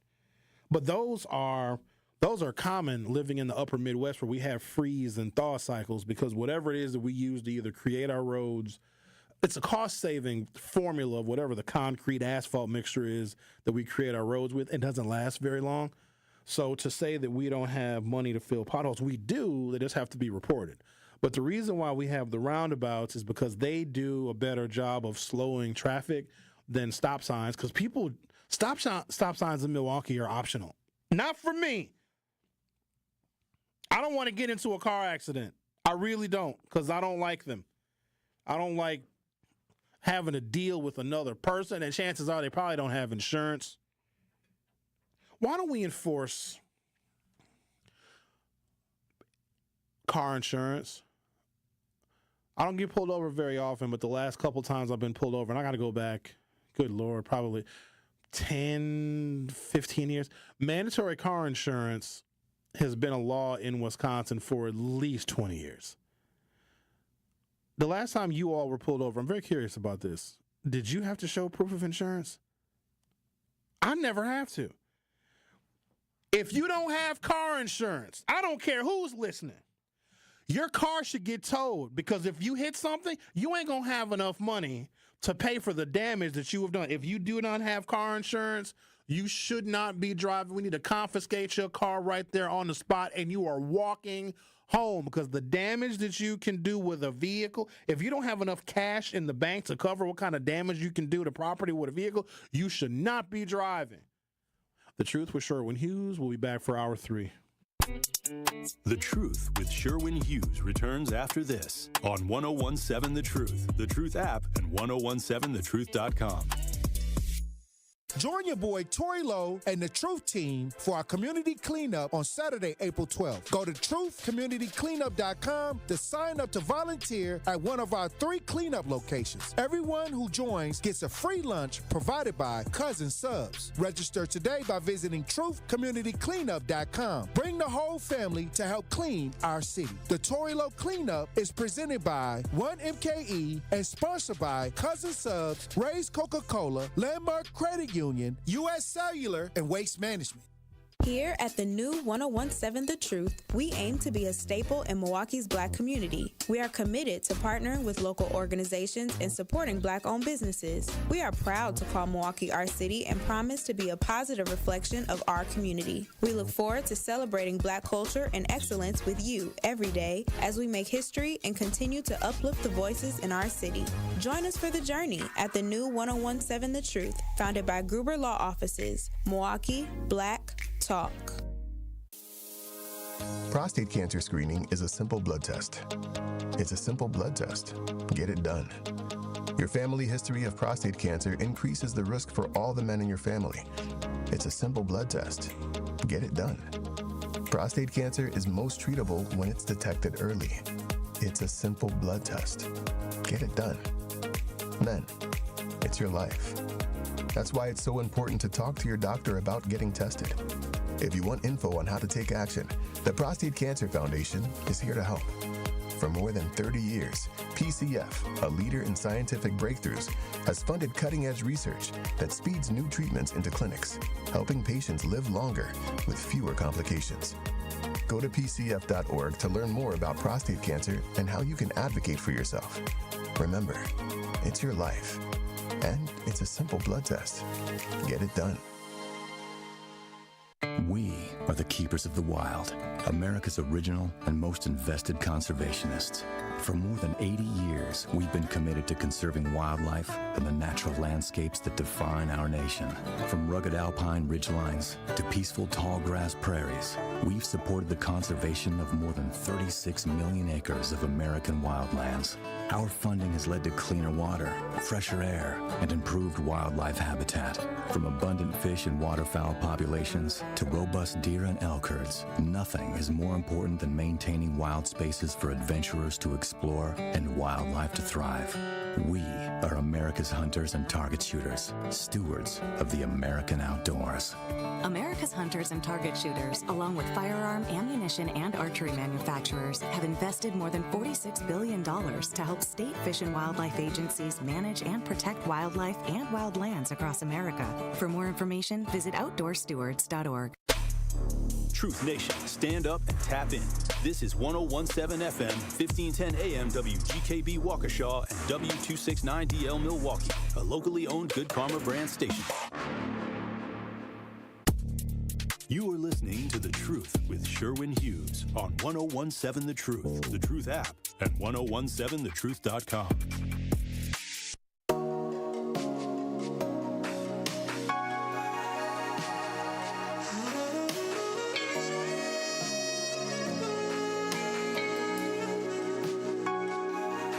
Welcome to Hour 3 of The Truth with Sherwin Hughes. Today we've essentially been talking about a variety of topics and getting your perspectives on those topics of how do we improve the city of Milwaukee from the inside out?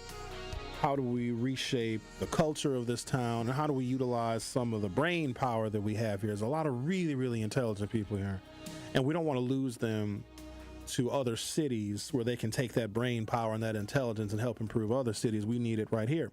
And I was lamenting about how much energy that we spend in this city that has all the trappings and all the amenities to be a real world-class city. We got a great airport. Shout out to David Crowley. A lot of y'all don't know this, but the county, Milwaukee County, the county executive and the county board, they control the airport. And so when our airport gets expanded and we're home to more airlines and we're open to more domestic and international flights, like that brings tremendous money to Milwaukee. It also makes it easier for there to be more conventions here. If you can fly direct to Milwaukee from a variety of destinations, especially from bigger cities, that bodes very, very well for us. And so that's an economic factor too. Your airport is a hub of your economic activity. So shout out to David Crowley. He doesn't get enough credit for that. And that's something that he exclusively can get credit for, focusing on the airport. We actually have a really decent airport here in Milwaukee. I don't know if y'all been to other cities. In some cities, you go to their airports, you don't know if you're going to make it out alive. But what troubles me as a lifelong Milwaukeean is that we spend way too much time, effort, and energy on like menial stuff like picking up garbage. And we should be focused on much bigger issues. We want more economic development. We want to exploit some of the resources that we have here. We're a city that brings a lot of people. You had the St. Patrick's stuff, the Shamrock Shuffle, that's a big deal. Shout out to Michael Sampson. You have all these sports teams here. The Deer District, which now, hindsight being 2020, was a fantastic investment. I didn't conceptualize the Deer District the way it looks right now, because I was a part of the original group of folks that was providing public information about rebuilding the Bucks Arena. And I don't know if you guys remember those days back in 2013, 2014.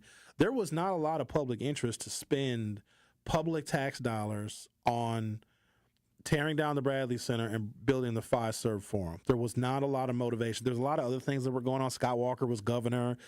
Act 10 was going on. People didn't know what the outcome of that was going to be, with public sector unions essentially getting cut out. There was a real time of serious political turmoil. And at that same time, you had some very wealthy people from New York saying, oh, we'll buy your basketball team and build a new arena because the NBA is requiring it. Otherwise, you got to lose your basketball team. But we want you, the taxpayers of Milwaukee and Wisconsin, to pay for it. And it was a really, really tough sell.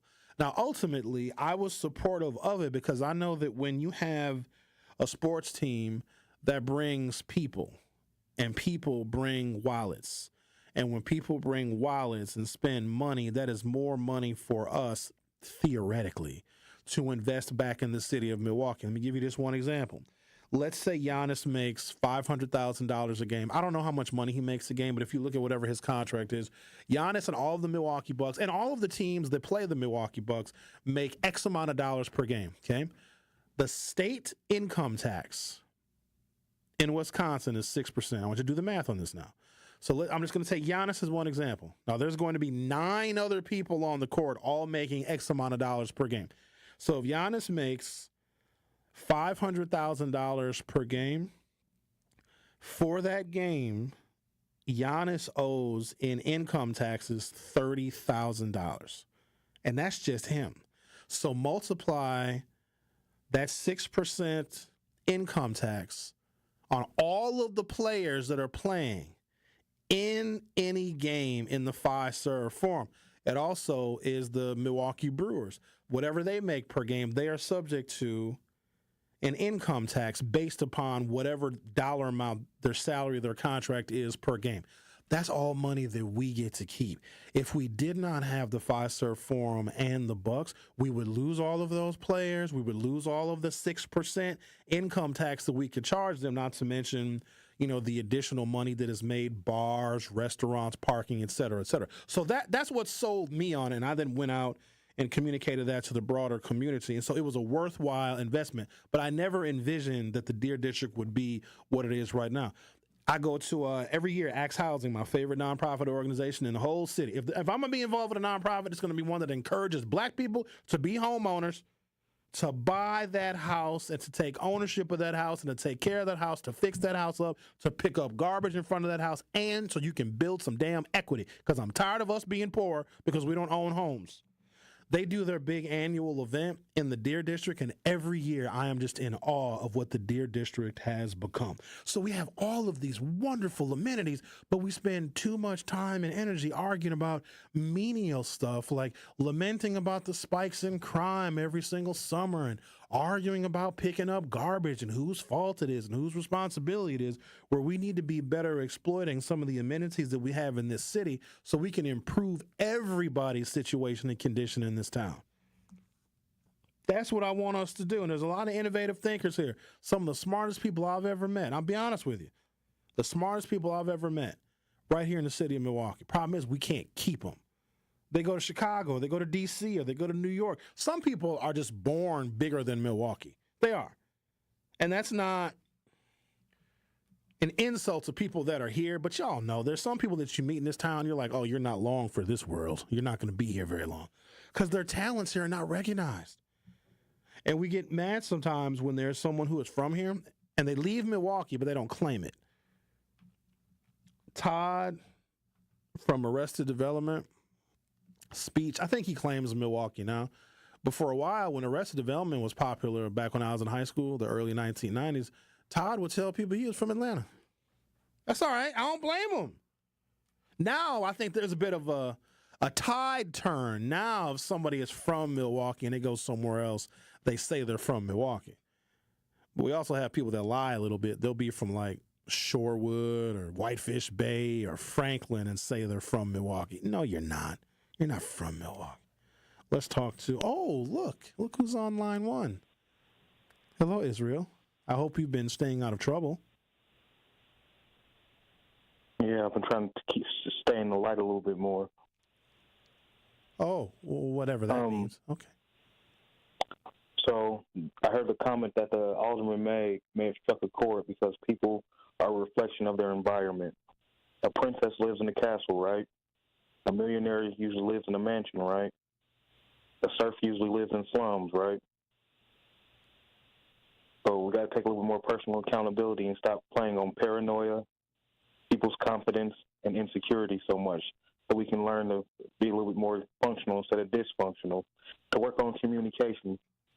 Now, I'm going to get a rake, and I'm going to use exercise to help me make the point. I'm going to run around town, and I'm going to rake up trash piles, and I'm going to make a list of the locations with the biggest piles that I don't find a place to put the trash, And then I'm going to take this list to City Hall and then tell the mayor to send his teams out there to collect the trash.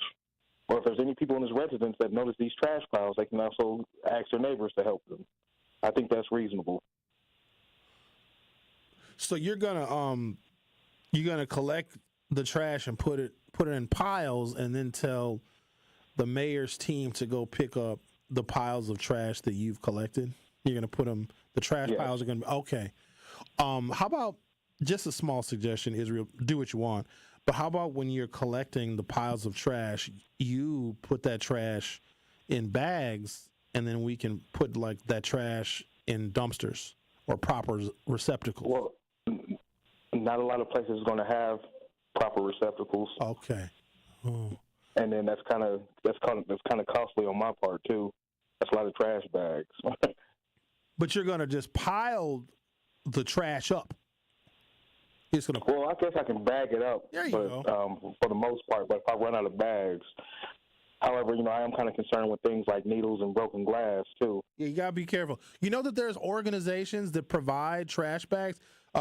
Keep Greater Milwaukee Clean or Keep Greater Milwaukee Beautiful, because they do cleanups all throughout the spring and the summer. They'll provide you trash bags and gloves, and I think they even give you those garbage pickers, the little pickers, so you don't have to use your hands to pick up the garbage.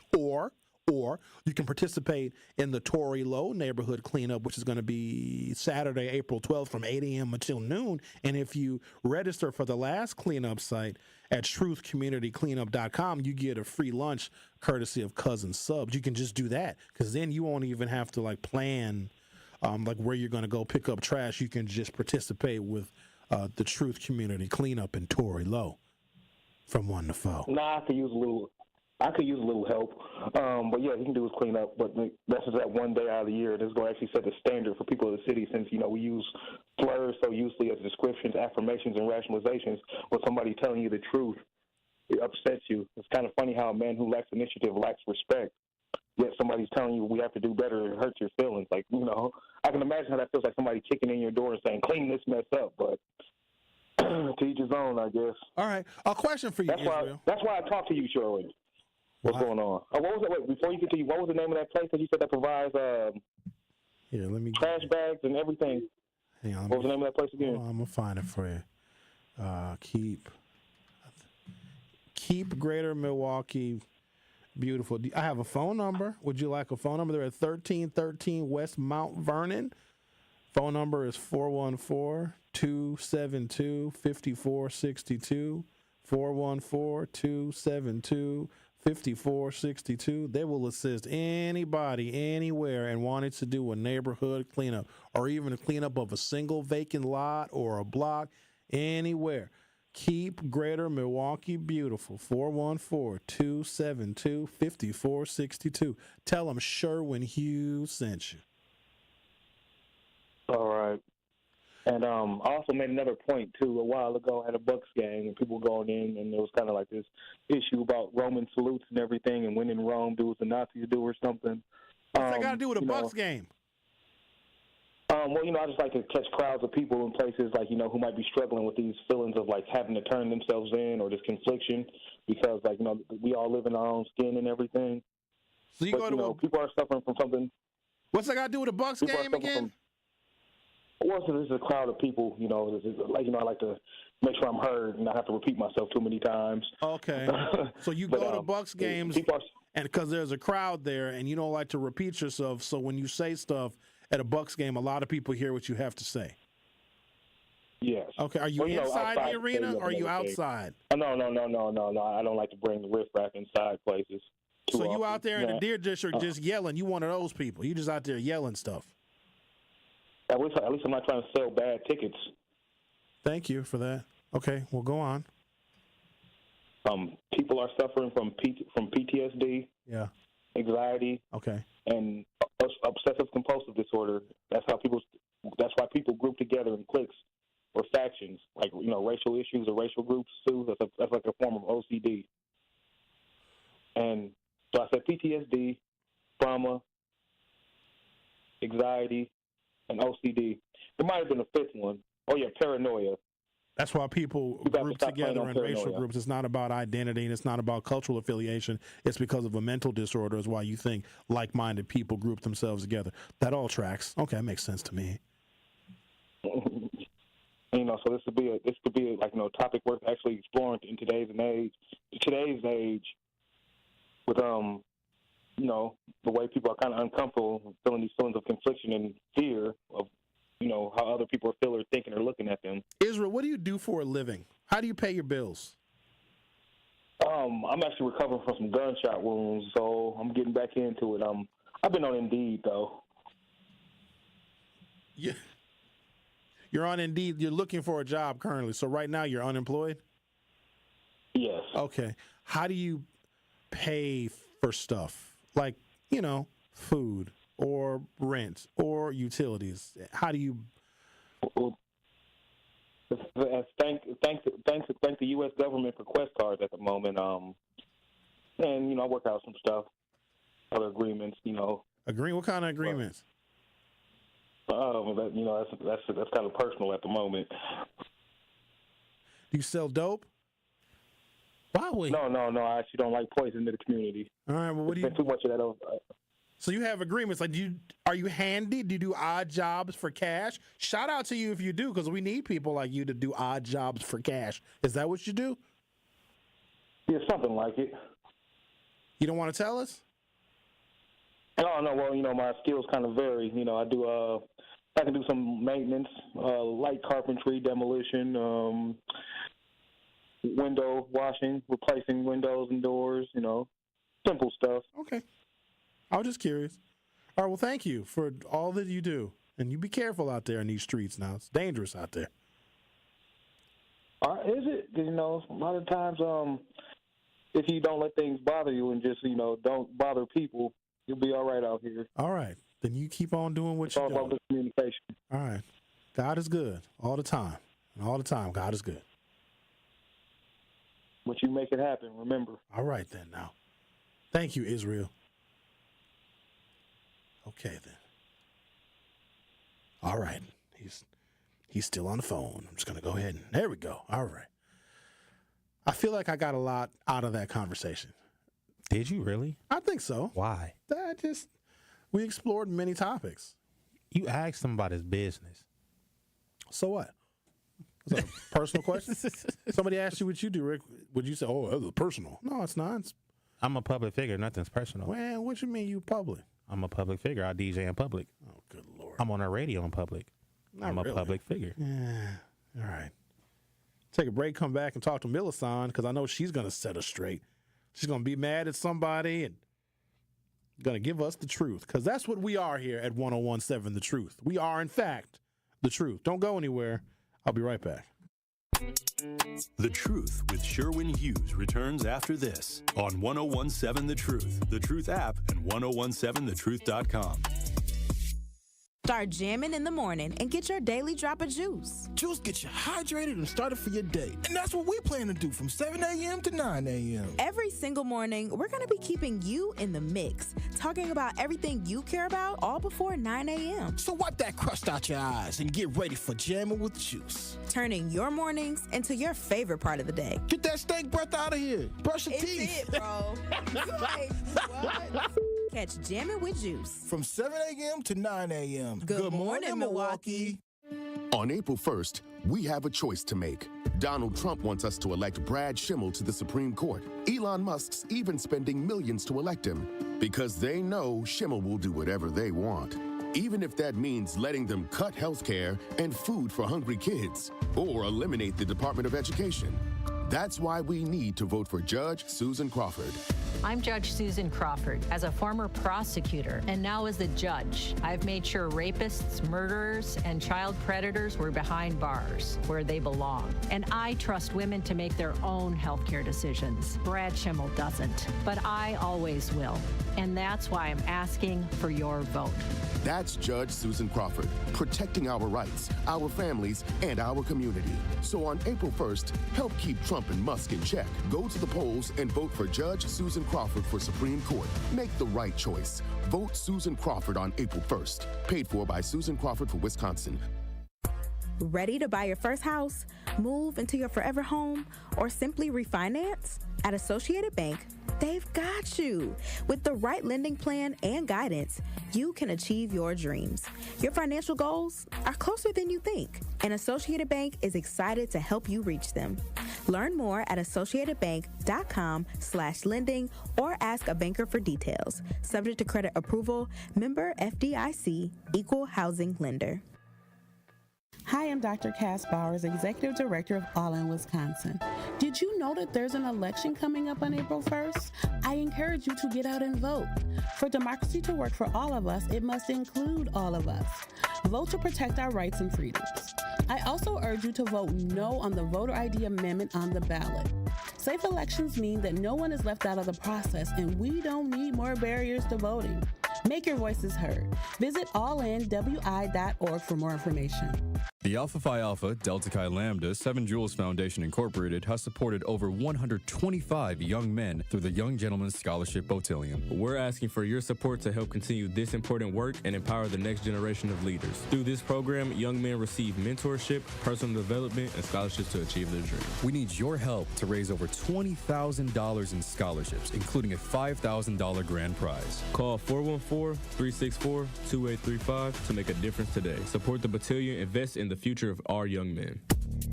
You are listening to The Truth with Sherwin Hughes on 1017 The Truth, The Truth app, and 1017thetruth.com.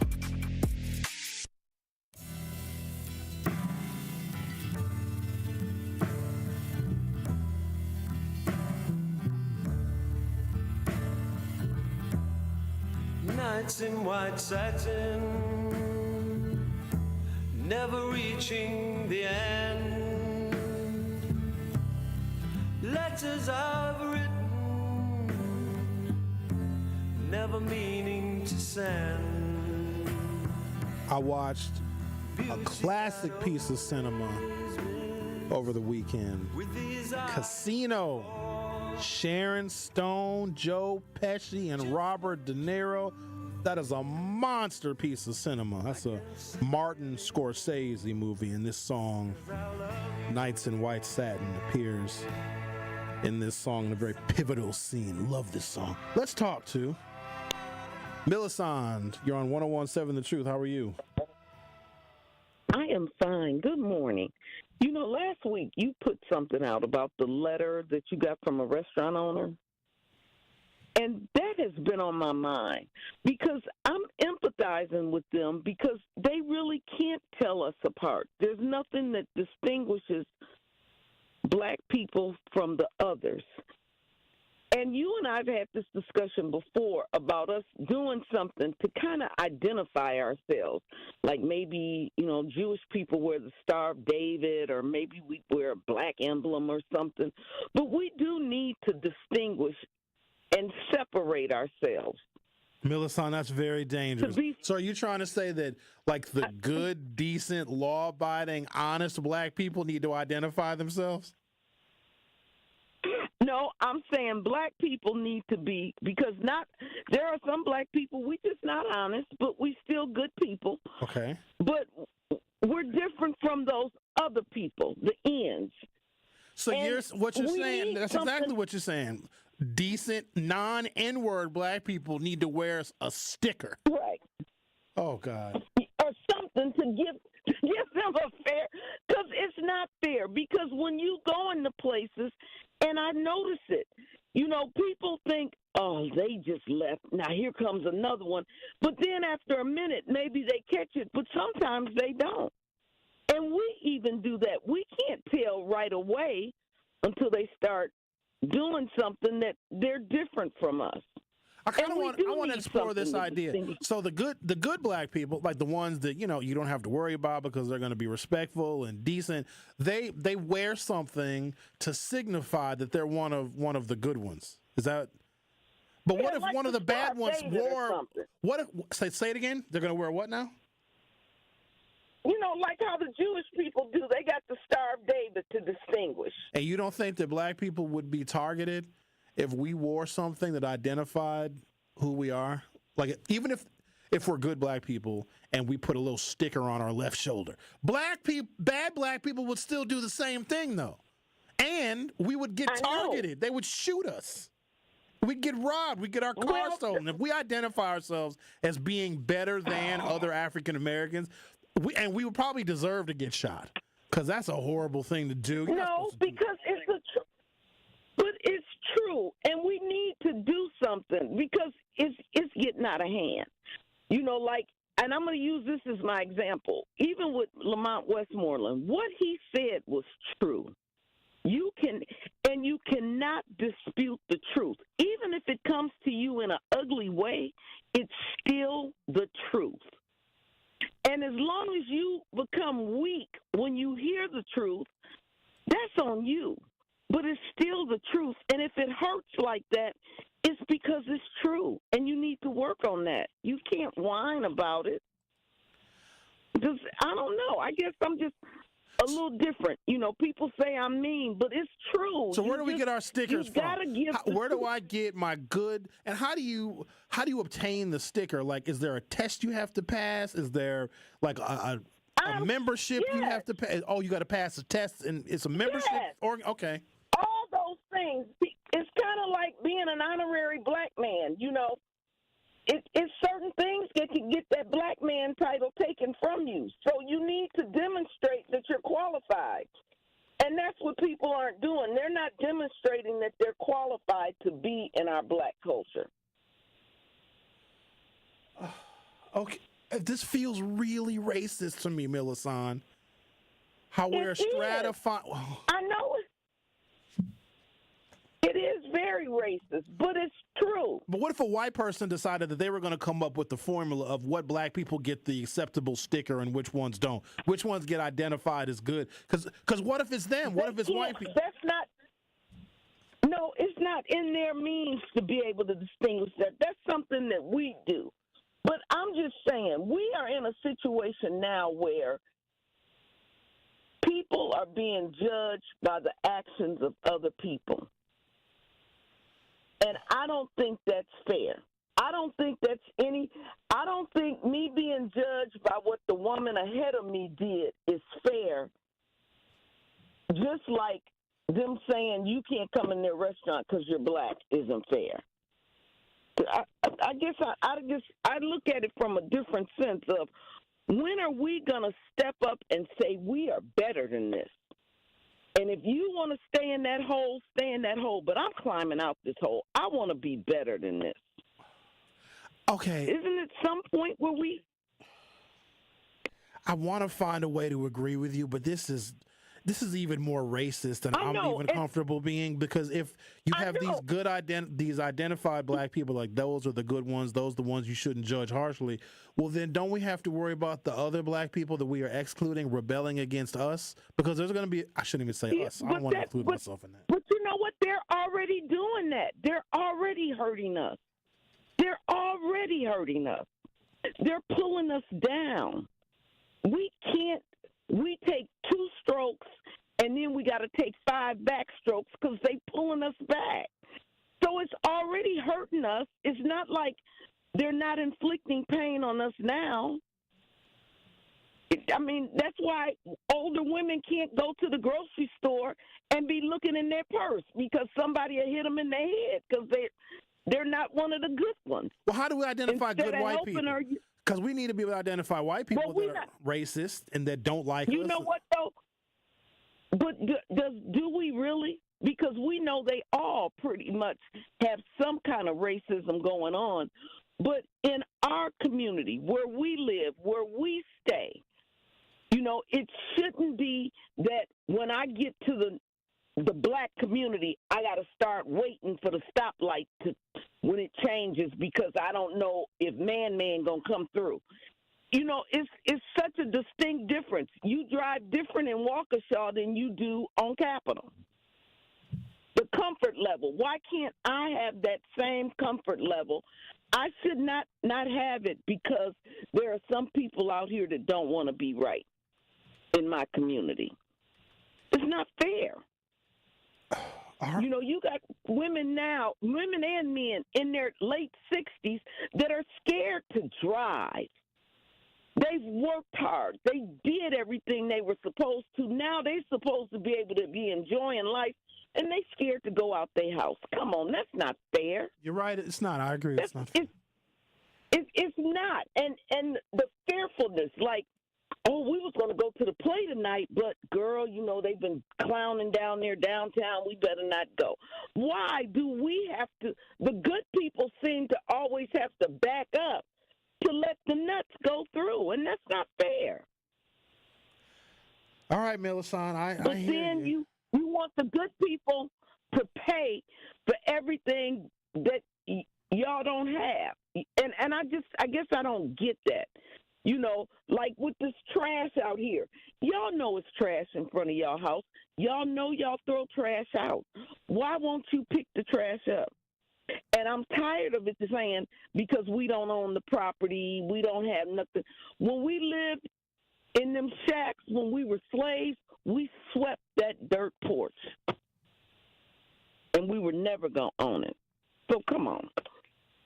It's just, it's something else besides not owning something. Because if you don't own it, you don't take care of it if you live in it.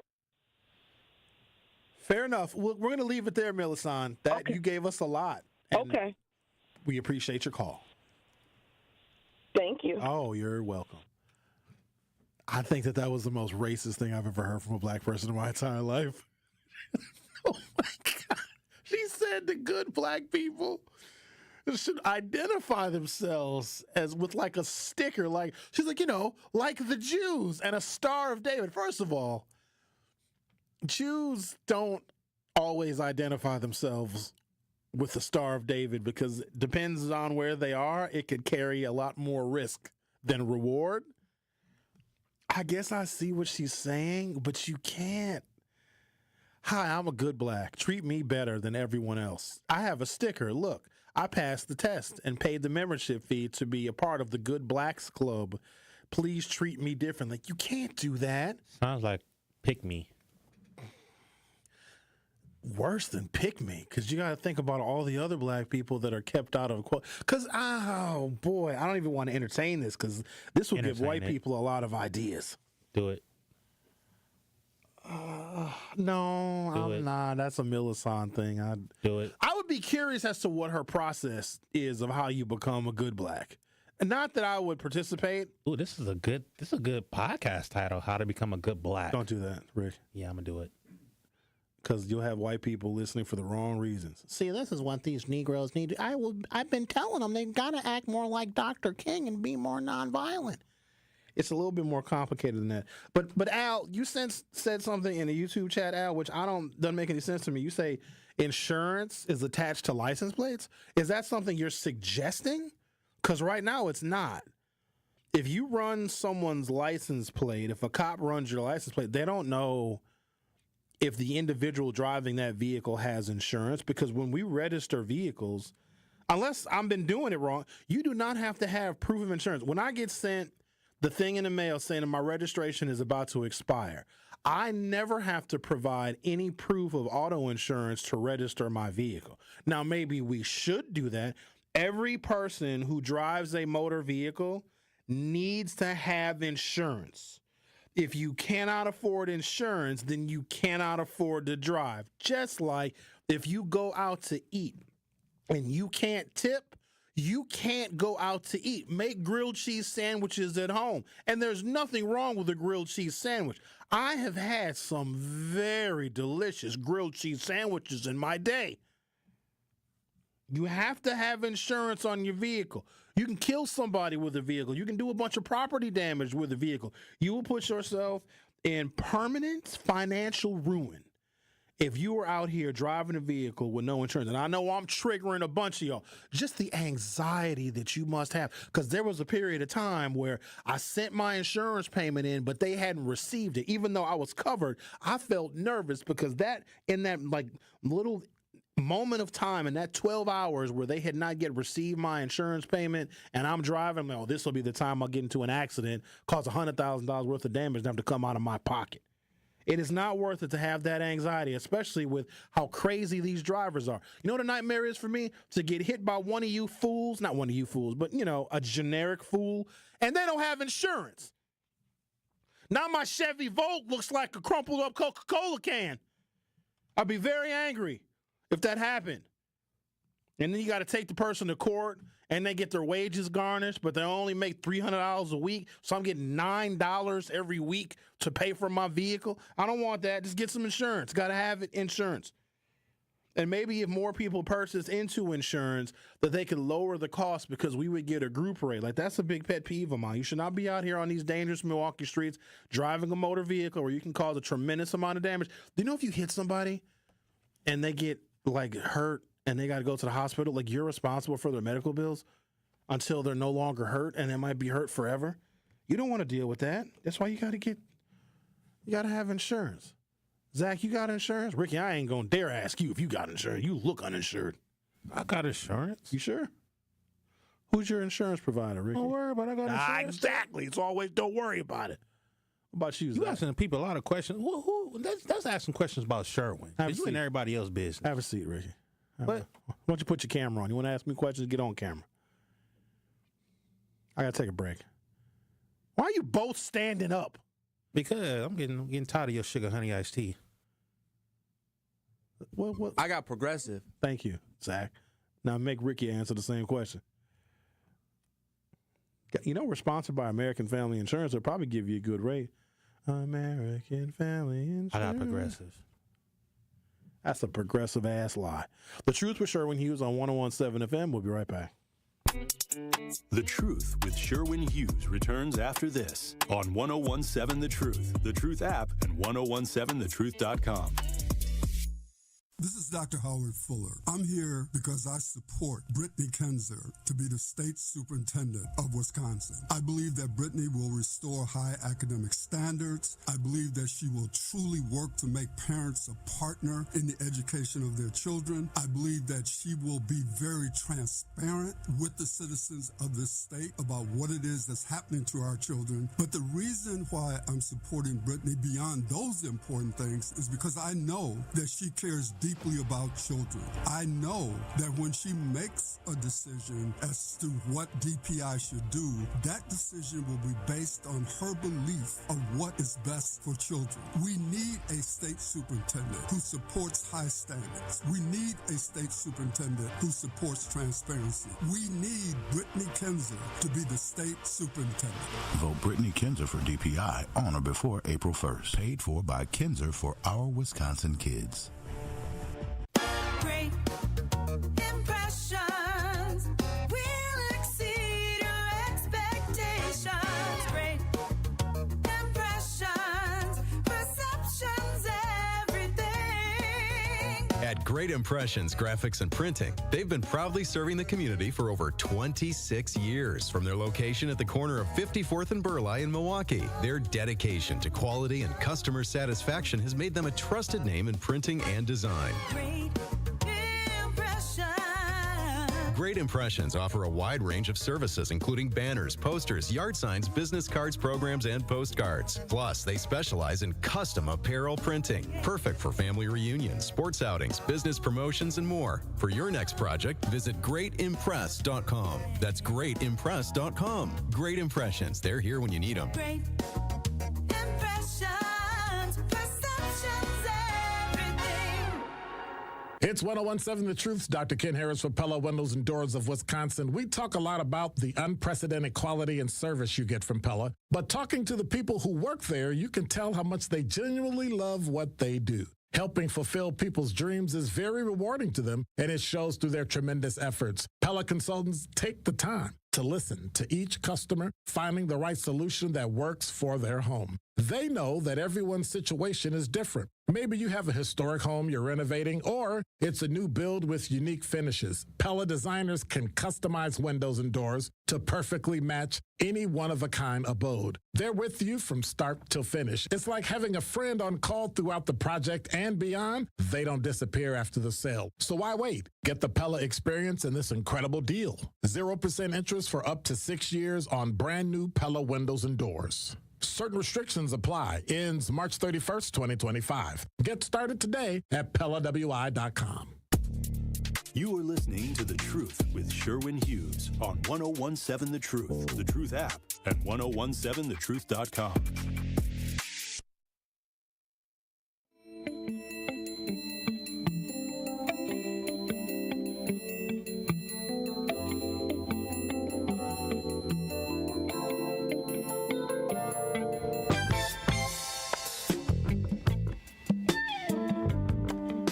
Just a look of pure confusion on my face.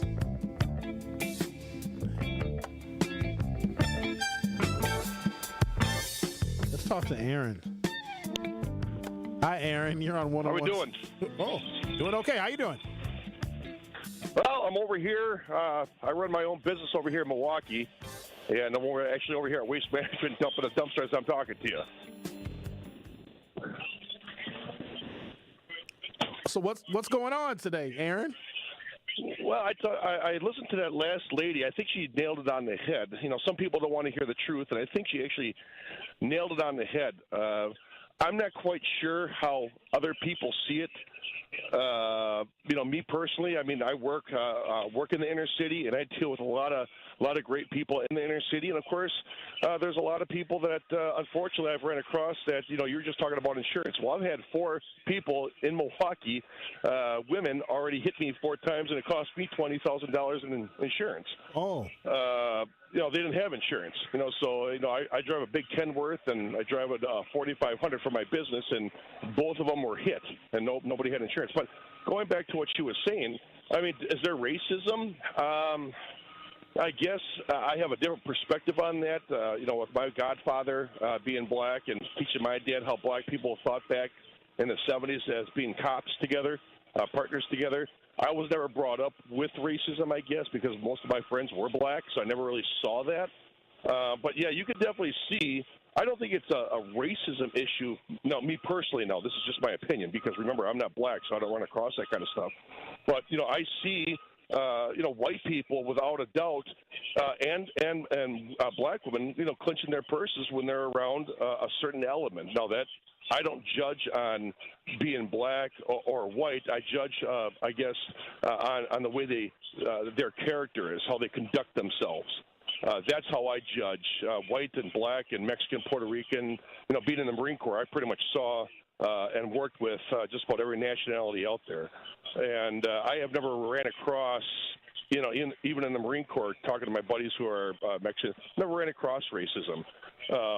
But I definitely do say I wouldn't work with this guy or I wouldn't do that or whatever, you know, just because of the fact that, you know, these people, whoever they are, if they conduct themselves a certain way, that's how I judge, not off of color, because I ran across enough people of different nationalities and different colors and stuff like that, and I never ran across the people I deal with that show any type of I don't know, being stupid, I guess, to be judged as far as black or white or anything like that. Aaron, I mean, have you ever heard a white person, and I'm sure you heard this in the Corps, and thank you for your service, you devil dog. Oh, pleasure was mine, my friend. Pleasure was mine. I wish I could do it again. Have you ever heard a white person use the N-word? Because I'm sure you serve with some people in the Corps that probably... Absolutely. Okay. Absolutely. So you're admitting that racism exists, but you're just not a racist. That's just because now the question is, do they use it black or white? Do they use it as in like when you're playing ball and you're talking trash? When I played ball and stuff like that, yeah, I talked plenty trash.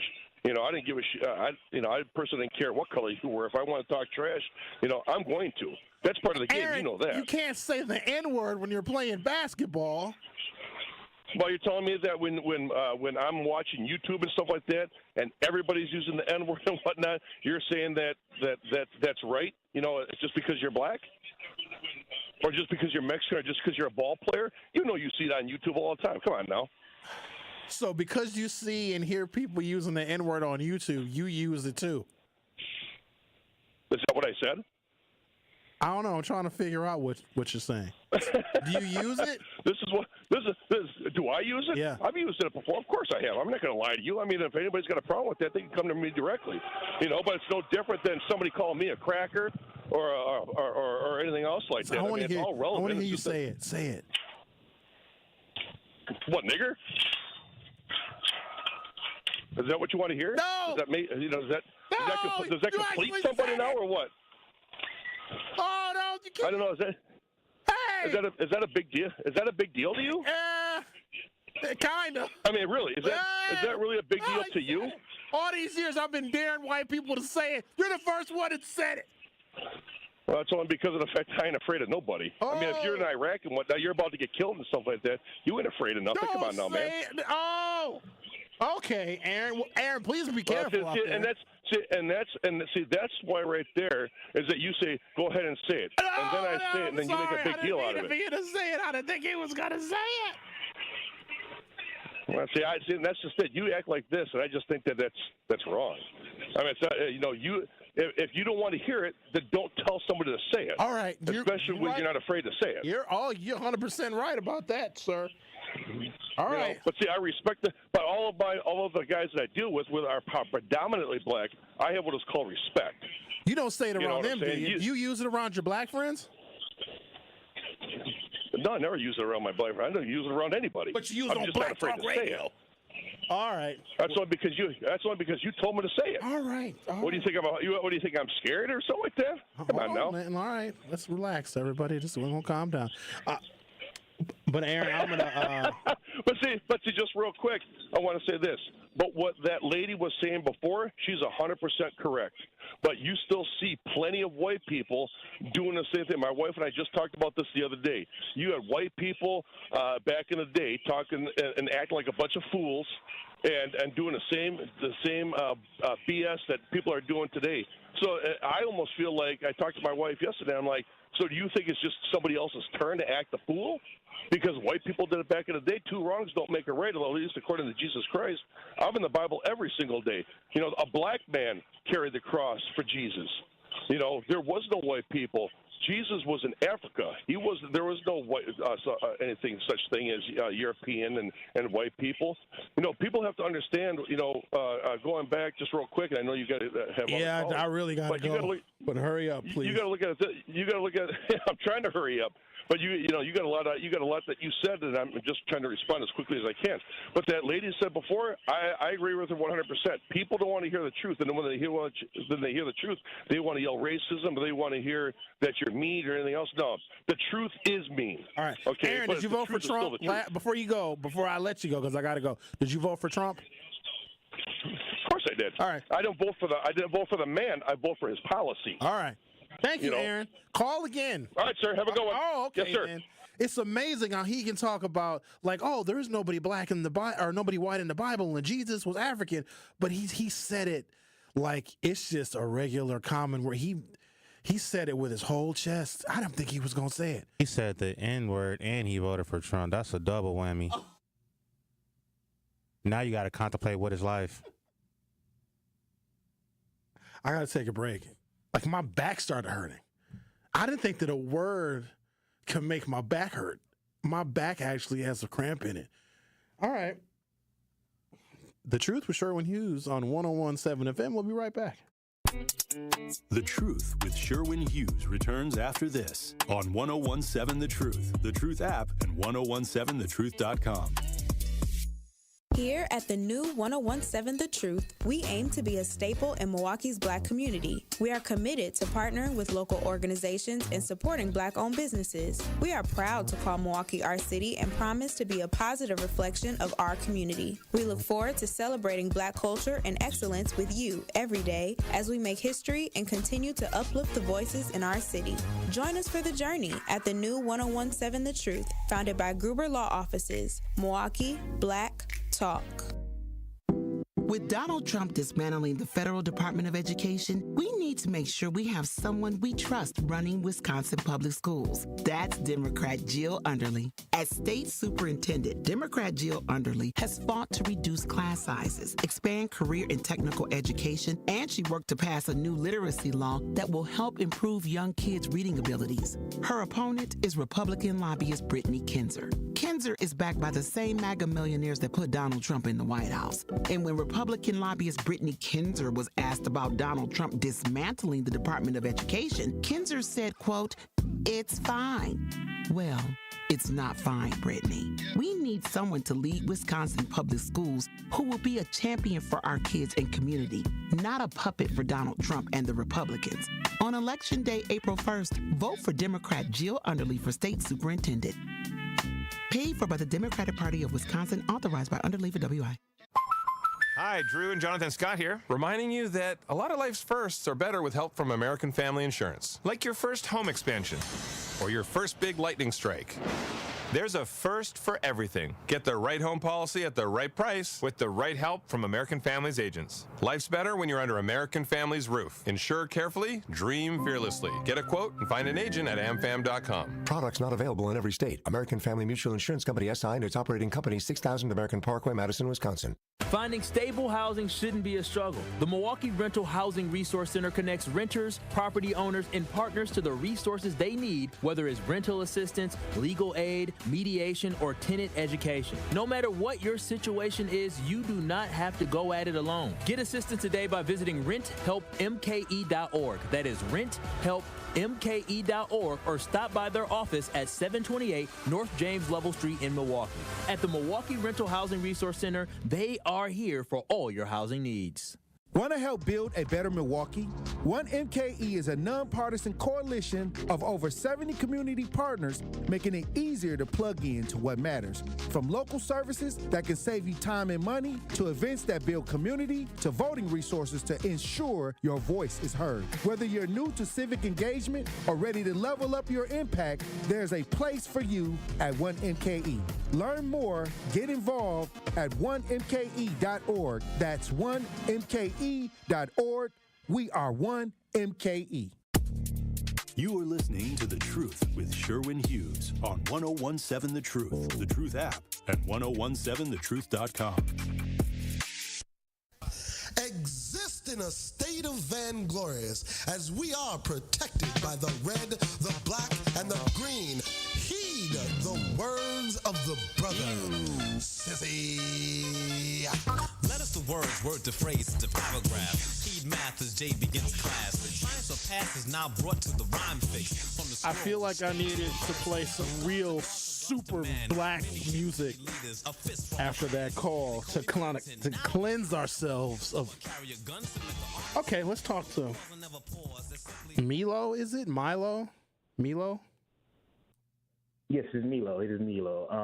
To my understanding, it is the same word, but that's not why I called. I want to stress this issue with your Israel. Is this you?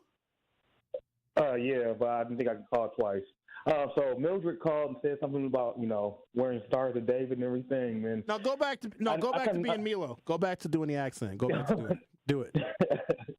Mildred spoke of her emotions and conflictions, like that black people aren't worth anything because someone didn't desire her because they are a racist.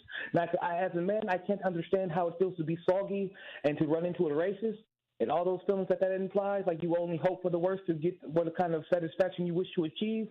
But you have to keep in mind that you don't need racism to think, and you don't need someone else's approval to be validated. So before you say something foolish as "Where's Star of David?" you must understand the implications behind that, because those people were killed. People died about that, okay? So you have to understand. You have to learn to better internalize your emotions, because, women in America, they changed their appearance for years before they learned to be women. So these feelings of confliction and attraction can be quite confusing for young women. So this tumbleweeds comment, it hit them a little bit harder. And with concepts of the Wild West and everything and tumbleweed, it was kind of devastating. I can understand that, but there wasn't truth to this. Will the moon be full next? Okay, let me just. Excuse me. The Were you speaking to me about the moon? No, I'm just speaking in general, because a lot of very unusual things have happened today, and unusual things happen when the moon is full, especially when it pertains to talk radio. Very unusual subject matter, topics, callers, responses when the moon is full. Looks like the moon won't be full again until April 12th, so I don't know what's causing this today. Israel, you're Milo, and then did you hear the last guy to call? Yes, you kind of asked for that, though, literally. Don't put that on me. I can ask for a whole bunch of things, and I'm not supposed to get them just because I asked for it. Just because I asked for the N-word doesn't mean I'm supposed to get it. That's not fair. Are you like Freak Nasty? Huh? Freak Nasty, you know, the man who ruined the love contract with the BDSM parties and waterlogging and whatnot. Are you like Freak Nasty? You like when men talk dirty to you? What is happening? I gotta go now. Oh, you have a good day, Sherwin. I hope you don't have a good day. You don't. The show started off so productive. I had legitimate commentary on the state of where we are in Milwaukee, and then Millicent, I want you to take some responsibility for this because you're the one that said that good, decent, law-abiding, honest, respectful black people need to wear a sticker to identify themselves as opposed to being, you know, the other kind of black. Aaron called. I agree with her. I agree with that last lady. You know, I got a bunch of trucks and a bunch of people hit me in my vehicle, and, you know, they didn't have any insurance. And then Aaron said the word. We got to repackage Aaron's comment. Did you guys mark it on the show? Like, we need to do something with that because that is a first. Do we replay that specifically as a promo? No. But I think that there's some use that we can get out of that because we can't use that as a promo. There's no way. We can use it as a promo. We can use the ending part where you were freaking out and then you told him, I've been asking people to say it, but you're the only person that said it. I think people would hear that and understand what just happened. Because he goes on to say, oh, I'm not afraid to say it. So I think that gives enough context of And he also said he voted for Trump. Happened. I like the fact that in one conversation with him, we got his use of the word very cavalierly. Because he started off by saying, well, I see people on YouTube saying it. Well, you can't use that as an excuse as to why you say the N-word. But I like how he voted for Trump, not the man, but the policies. As black people, I think we are shielded from a level of honesty that exists that white people don't share with us. I think they would like to use the word because they think the word. I think they use the word about us when they're referring to us and our behavior, et cetera. And to hear somebody actually say it was a real reality check for me because they probably use it a lot more often than we ever think. We as black people probably think that white folks are too afraid to use the N-word. Not only was that guy not afraid, he said it on Black Talk Radio. I know Kyle Wallace is up next. Good luck, Kyle. I don't know how you follow this up. Tomorrow we have Brittany Kinzer in studio. She is a candidate for state superintendent running for DPI. Have a great day. I'll see you next time. Gruber Law Office's Thanalysis Live is back March